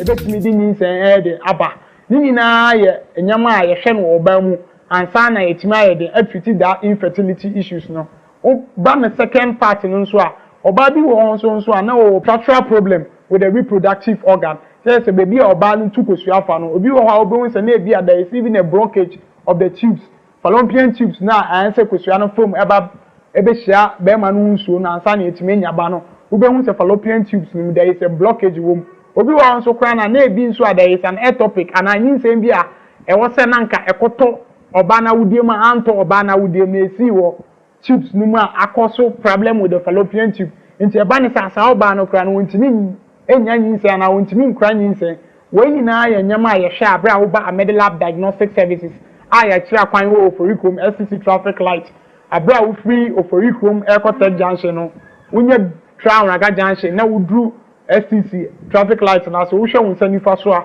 wo behu Amedi Lab Services ni Amedi Alternative Clinic sanso na wo free krom wo ba na wo ba wo free take ba krom a unye dru SCC traffic light na wo sa ebenkum so wo behu Amedi Lab Services ni Amedi Alternative Clinic yedi dwumadie fa sa infertility issues we nyina yabeji be ma hunsuo no ni ahwe nkomo no yahwe na won yahwe kwan a omofa so nanche broni be kan say movement obi wo ha obo nsa na ni movement no kwan so enko nim because oba ma bia bra nkomo no be hunsuo be kwa kobu oba ni nkomo no woni na ese otimi kosua na bra wo se movement na ekọ nanim na aba na chi na chese saa semen no ana that sperm cells no den se obekwa akotu kosua no by the time anipa no semen no be akotu kosua no kwa na semen na ebia ewu we nyina ya nyama ayehwe obi wa obo so no wo low sperm count the broni friend oligospermia na chese ni sperm count no ewo form ye wo kwan ya be fa so aboa na ama ni sperm na ye den abasoro obi wa nso ana sperm na emu bi nko omonim aye friend asantehene nyina ye di hu djuma obi wa nso kra de na azoospermia kra na chese sperm cell no kra ba ko kra no kra umhu nyina ye wo urologist oba ba de aye hu adwuma am ye hu de nchi anipa no kra no wonyi sperm cell ana nkomo de de ebema oba ye de enyinse oba no nso ye di oba no hu dwuma ye bema na twa scan after scan nso ye sa be sa hormonal test aye be hwe hormones na edi dwuma wo oba no ansa na oba etime enyinse nyina ye dwuma di a edi no Amedi Lab Services ni Amedi Alternative Clinic entima wona nye nchetia wo Amedi Lab Services ni Amedi Alternative Clinic abra wo panyinse wo ye oba na watena ho na wonya nyinse abomoden esanse nyinse nya ade bi a wo pe a ye pen intentem untwen enya mfie 38 ni 40 ko abra saa age no wonya nyinse nkra na se ne wosi be kra nyinse no nso kra edin esanse hwehwemu ana researchers say pregnancy aye over 30-40 years no edin se obun se nipa no ebetima akosa full term na etima edin awo enti ye bom nka ye se mo be ma mo na ye ntitia wa Amedi Lab Service na Amedi Alternative Clinic mentina ho emma saa infertility ndidi wo nche time a obeba na ebi kura na wontimi nya de enya nyinse obi nso wo kura na ebi a wa plan so oba akoye IVF a ne boye den bra Amedi Lab Alternative Clinic ne ma wo nkyerɛkyerɛ ne nhwɛ se ne ebe ya ebisi beboa ska ode bekwa akoye IVF ye bi kura na enwunya se oba IVF ebi a ade kitikiti bi a ye hormonal problem a ebetima solve no Amedi Alternative Clinic ama intima wona anye ntiatia wo Amedi Alternative Clinic a etu akwan wo Oforikom SCC traffic lights no afi o hwehwe ya obetima fra ye wo ahomatufo iso 0541 143168 0541 143168 ye wo Oforikom SCC traffic lights na say usai ebetima hu ye wo menhia government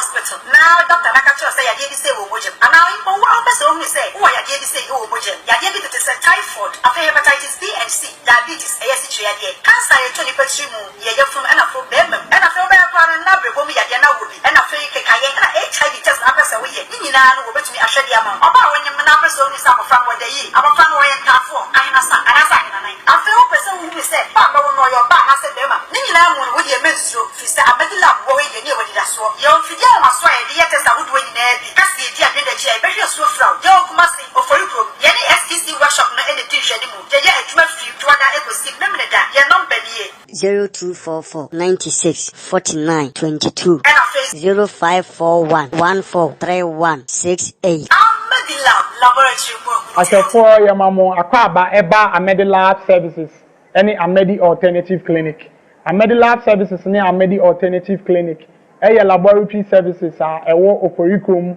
SCC traffic lights na say abra wo free chrome eba tech junction no otra araga junction na eye the next traffic lights a ewo Opoku transport no o hwe winsani fa so a wo behu Amedi Lab Services wo free chrome eko tech junction ewo winsani fa so na wo free tech junction no so ba chrome a wonya tra suso asunsuo na wo ya bedru SCC junction na wo hwe winsani fa so a winsa benkum so a ubehu Amedi Alternative Clinic ni Amedi Lab Services and then try the bremo no ya try afa infertility ho ana obi a wontimi nwo ya ka infertility ana obi a wontimi nwo obroni beka say is a period of 12 months of unprotected intercourse during which pregnancy is not achieved so oba ne be ma bedin hyemu eye busumi dumienu echi a san hyemu no won bo won ho ban anka de opa free mu ani say ede eba beba mu so na onya ba ye hwe no wo ye society mu ana ye hwe no wo ye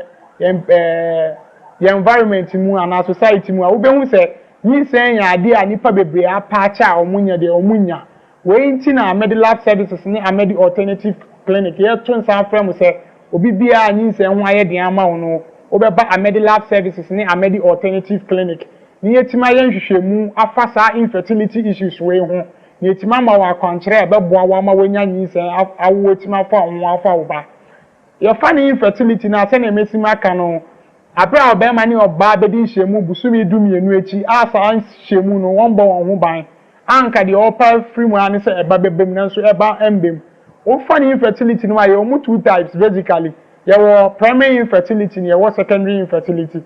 Your primary infertility and not oba ne bema no atena se e wo won kwan na mu a wa di nhwemu eye busumi dumienu ni echire a nhwemu no emfa eba enye de emba pen ene ne for the primary infertility no na wo fa secondary infertility na obema ne oba ne di nhwemu a de nyinsen ana eba aye de aba pen na enso science senechi and subsequently after that nyinsen no Oma try ase omo sa be wu biom a omo nya de omo nya yinse no eno nso nyina ye problems a wo de ba Amedi Lab Services ni Amedi Alternative Clinic a ebetime di hu dwuma de amaw yemfa no yinse a nipa nya no empempi na so oba ne be ma tena se na yinse ba ni e pen ntem de apentem ebu asem no ni de mfomso na akwa oba no abra bi wo no kra no so a na ntisa ansa na oba ne be ma betime nya yinse no e wonyama bi a yehwe no wo ba ne be ma ni mu a yemfa ne se before se nyinse be hyase ne be ma na hyase ene ye kan se be ma no on na initiate the childbearing process no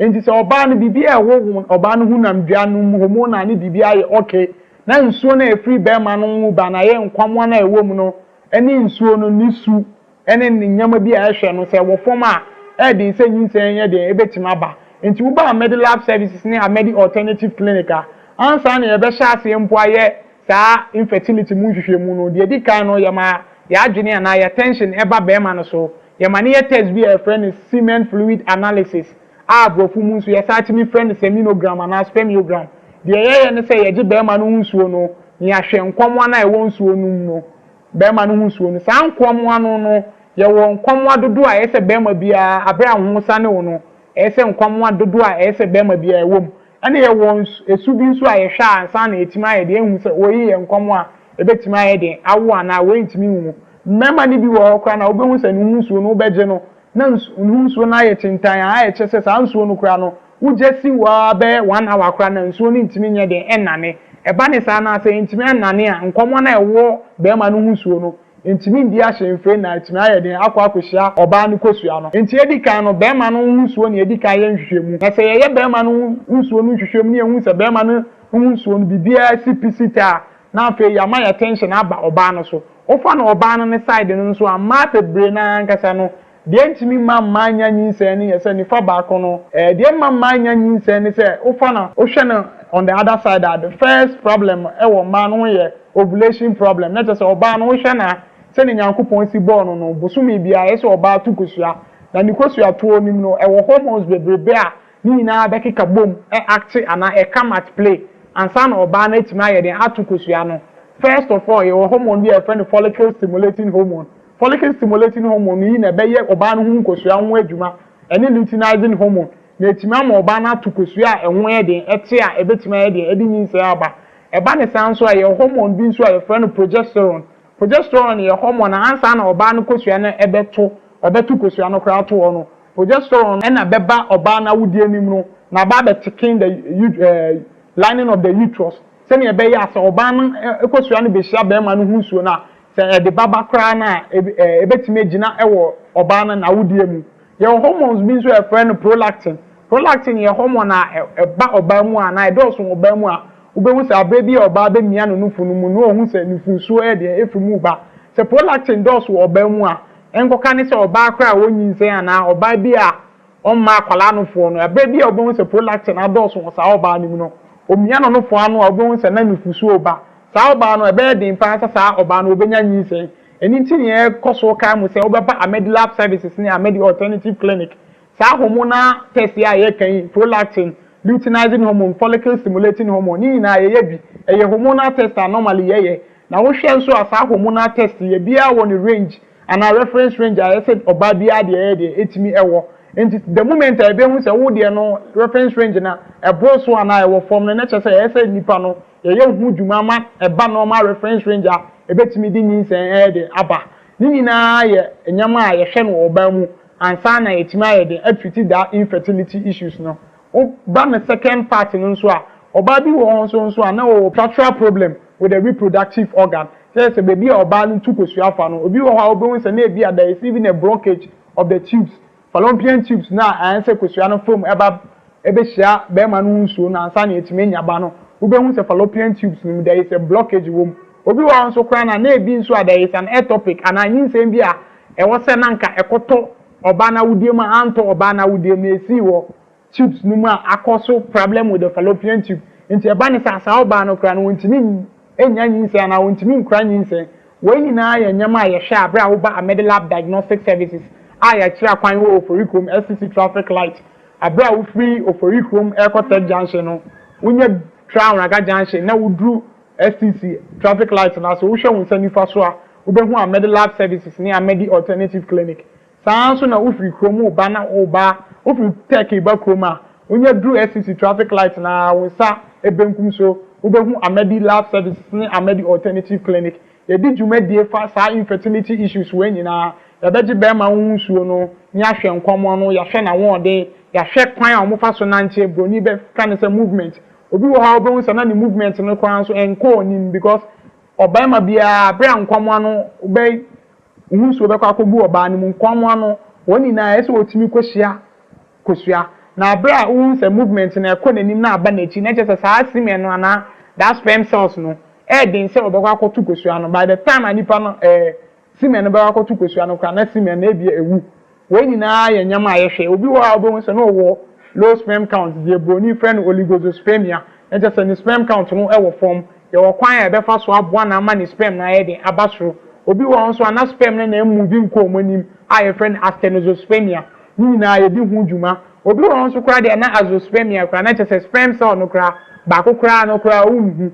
nyina ye urologist oba ba de ayehu adwuma am ye hu de nchi anipa no kra no wonyi sperm cell ana nkomo de de ebema oba ye de enyinse oba no nso ye di oba no hu dwuma ye bema na twa scan after scan nso ye sa be sa hormonal test ai be hwe hormones na edi dwuma oba no ansa na oba etime enyinse nyina ye dwuma di a edi no Amedi Lab Services ni Amedi Alternative Clinic enti ma wona nye nchetia wo Amedi Lab Services ni Amedi Alternative Clinic abra wo panyinsen wo ye oba na watena ho na wonya nyinsen abomoden esan se nyinsen ya ade bi a wo pe a ye pen intentem untwen enya mfie 38 ni 40 ko abra sa age no wonya nyinsen kra na se ne wosi be kra nyinsen no so kra edin esan se hwehwemu ana researchers hwe se pregnancy aye over 30-40 years no edin se obun se nipa no ebetima akosa full term na etima ede awo enti ye bom nka ye se mo be ma mo na ye ntiatia wa Amedi Lab Service na Amedi Alternative Clinic ment na ho emma sa infertility ndidi nwo nche time a obeba na ebi kura na wontimi nya de enya nyinse obi nso wo kura na ebi a wa plan so oba akoye IVF a ne boye den bra Amedi Lab Alternative Clinic ne ma won kire ne hwe se ne be ya ebisi be boa ska ode be akoye IVF ye bi kura na enwunya se oba IVF ebi a ade kitikiti bi a ye hormonal problem a ebetima solve no Amedi Alternative Clinic ama ntima wona anye ntiatia wo Amedi Alternative Clinic a etu akwan wo Oforikom SCC traffic lights no afi o hwehwe ya obetima frɛ ye wo ahomatwufo iso 0541 143168 0541 143168 ye wo Oforikom SCC traffic lights na say usai ebetima ehunye wo Mensia Government Hospital no opposite ubehu Amedi Alternative Clinic any Amedi Lab Services yadamase aya wakadi ku kwa na nanom si esna moto kura ns no kura konkon achira ne ba chede ye kan ya na kwanta dem ma kwa Amedi Lab wa fami ya be ma kwa anka na ne nim se lab bi wo kumasi ya no mo etwa ebi mu no kwasem se hodie test na nya de se oferie sawa ko hospital na doctor na ka cho se ya de se wo mojem ana wo wa be se o mi se wo ya de se wo mojem ya de bi to se typhoid afa hepatitis B and C diabetes ayesi chwe ya de cancer ye to ni petri mu ye ye from ana from dem ana fe be kwa na brebo mu ya de na wo bi ana fe ke kaye na HIV test na pese wo ye nyina no wo betumi ahwede ama oba wonyem na pese o ni sa afa wo de yi afa no wo ye tafo ayina sa ana sa na nai afa wo pese wo mi se ba ba wo no yo ba na se dem ma nyina mu wo ye menstro fi se Amedi Lab wo ye ni wo di da so ye on fidi o ma so ye de ye test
2624.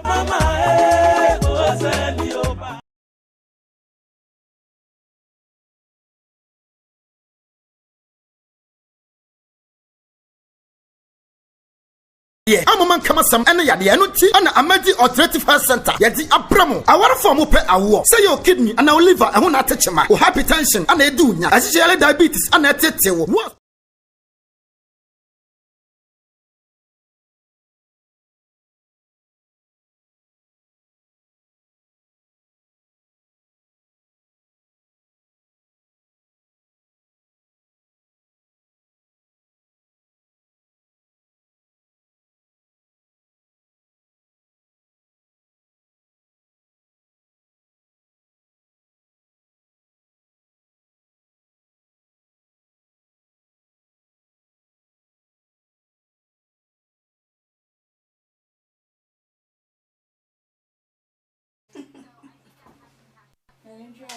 Aba, benim dem.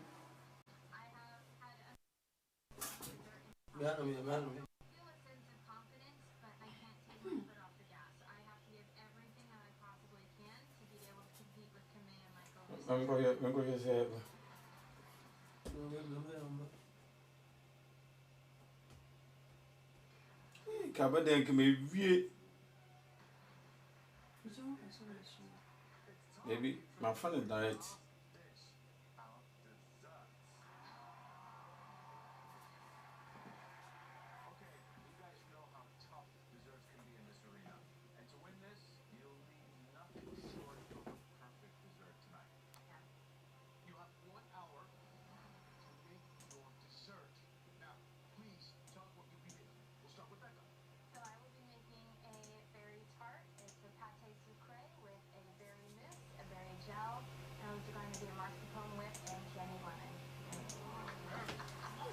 Golden Cadi Bank of Emido.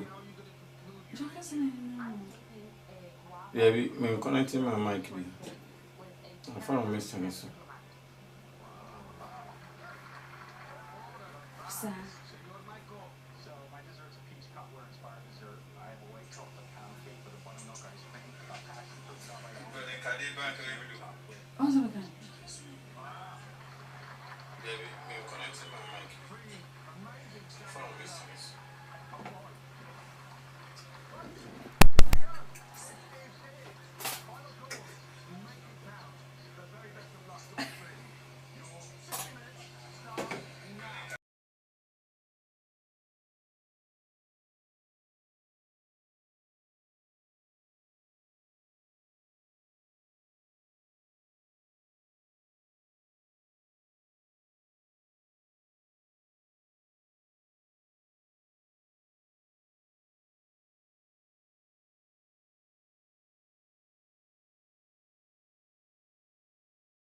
ato to dem wachina nantia bre enso entimi nko ye betu stroke na se e de ma deku awonya wa hoto wa opese ye massage ye miamia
Yeah, 2, yeah.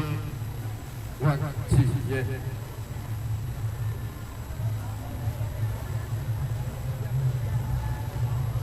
Hello.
Otumfuo Osei ti fakiri. Asantehene. Otiko kokoɔ. Linti kana mechina. Ente kana Adutwumwaa. Ɛna busa de bɛda Otumfuo sɛ ɔno an ne yere. Ana yi ti fa. Akatire kwa bɛbɛni so.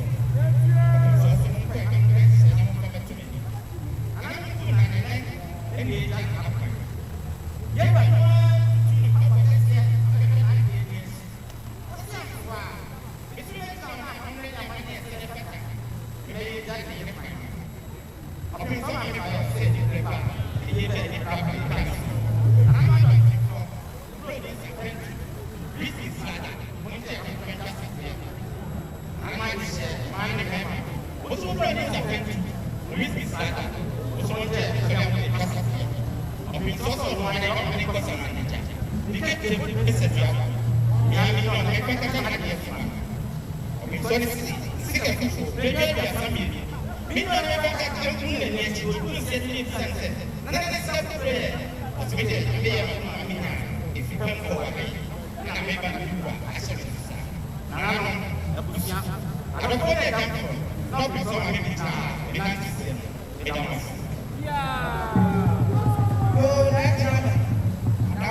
Maunya hoto akuponcha yi ebi wa madi alternative health center wakuma yade na etete wo wonam yade na edu sele madade time for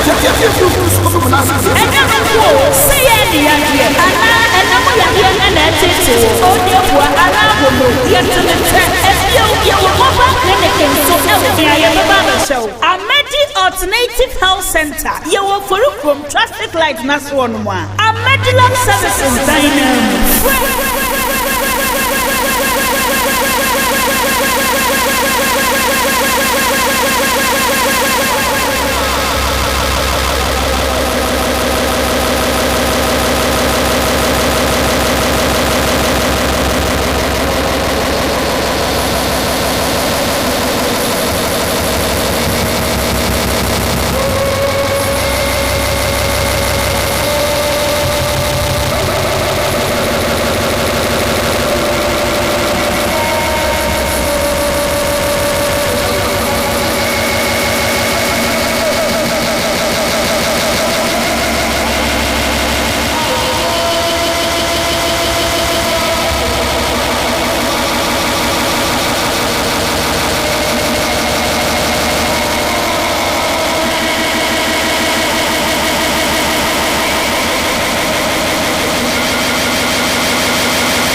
hepatitis B and C, diabetes, cancer,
Yadi Aharu Akam.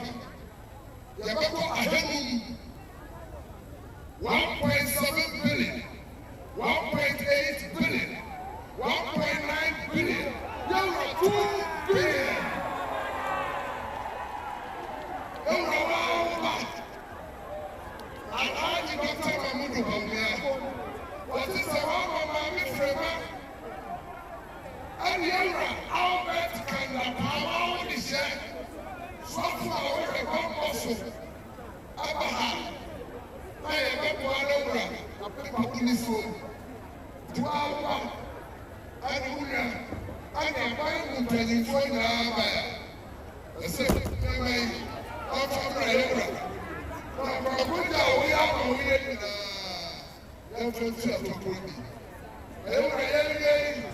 wow, the shed. Mammy Fremont. I never have a bar. See, the best surrender 217. I said, I can say, I did the house. That is my Yanni, and see a house. One mark home. What is changing? They are sorry. I'm from the Buddha. They are son. They are new. They are away. As a song, as a young and another one higher there. Can we push up? Otumfuo Chame. Offensive fire. Offensive fire. Can I get that? And then that's for the world. Okay. 1,000 Ghana cities. I can see 10 minutes. Otumfuo people don't stop here. Asantehene. 2 cities. 2,000 Ghana cities. That push up.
people than they won't make them. If the people than they push them down.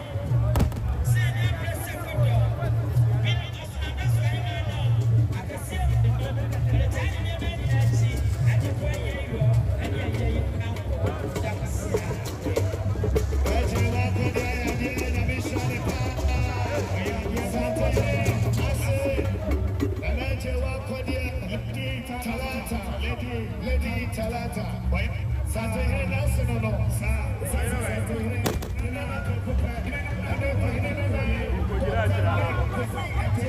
so up here. Group chairman. Anything but you come right now, yes, you come right now.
(0244-96-49-22) 0541-143168.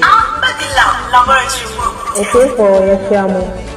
Sɛ mote yɛn ka ne yɛkasa firi Amedilab services. Sɛnea yɛyɛ no daa no, yɛfa topic bi a yɛhu sɛ ɛhia yɛn na ɛso wɔ mfaso a na yɛaka ho asɛm. Nti yɛne topic a yɛafa ne fibroid. Nti fibroid sɛnea menim sɛ yɛn mu bebree yɛase fibroid ho asɛm. Nti yɛfa sɛ fibroid a ɛyɛ yare a ɛha yɛn mmaa. Nti ɛma a yɛwɔ reproductive age, that is ɔbaa a wasi so a wabu ne nsa ɛkɔ ɛna fibroid etumi ɛha yɛn ɛnka ne tete no according to researchers ne ade no na ɔmo sɛ unya 40 years ekwa na wo at risk of so ubenya fibroid. But from experience ne niema ye hu no say niema bebre assistant ubehu say nkola ene ma as young as 20 years obeba na fibroid kakaka eda ne yem inti obi be bisa say fibroid ya ye kan eye de ya na de na de ba ne ade inti fibroid ya ready ha ema awode awode ho problem inti obi wo fibroid na awode enya problem nti fibroid no broni be ka se tumor bibi a abobobobo nse do fruit etimi be to oba awudie ene ye wo baby a etimi be to nti ye wo fibroid the locations etimi to wo oba awudie ena ebia so ne ehunsunsanso nti fibroid na nkasa na ye kan wa asem so ubisa say dey na dey ba who buy the ngasa because according to research I difficult enya ade a ye hu say ade poti we and ade fibroid but ye won me bi a ye kasa risk factors me bi a etimi likely cause of fibroid ba ko ne family history say o ma me ana o ma me ne bi ana wo ne bi enya fibroid so when we say we closest relatives obi enya fibroid da also at high risk ubenya fibroid nti sa na the sense uba a medical services now we scan na hu say ampa unya bi obi no unya bi ana se wanya bi and one of the things so ne hormonal pills ne adedi and also a risk factor estrogen level you got the estrogen aye ade bi e we modem and a dose we ma system nti almost from research they say a dose high risk of it no say dose no modem or at high risk of say ubenya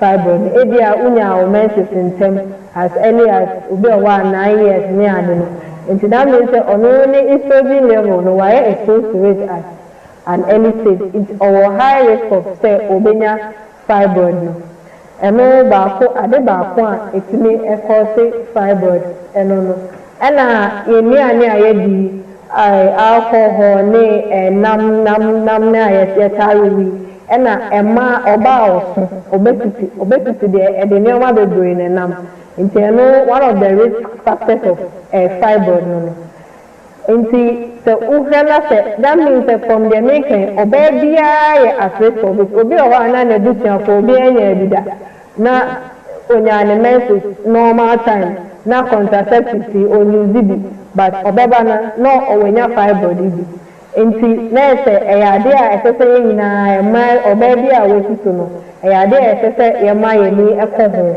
na ye regular check up e wa medical ebe se fibroid a ye ken wunya bia na se wanya bia ana nkofo bebre e wo no shin say idea bi say so ba wu mu nsa ena moja na ebe boye fibroid mpato entisa nti we say so ubu so obetini enya fibroid nti say wo irregular menses eno so ye adefofo nti wo regular menses uni regular menses utumi nya fibroid nti say oba na obehwe say wo bia na so uni bia and a fibroid na yo mo different depending on the location na wo wodium yo ba kwa ye friend intramural fibroid and no nese wa wudeni finfi pote na fibroid abeda tisano pa de ubehu se na ebema o problem bebre ubehu se unyin a ebi o na cause a lot of miscarriages unyin ya na say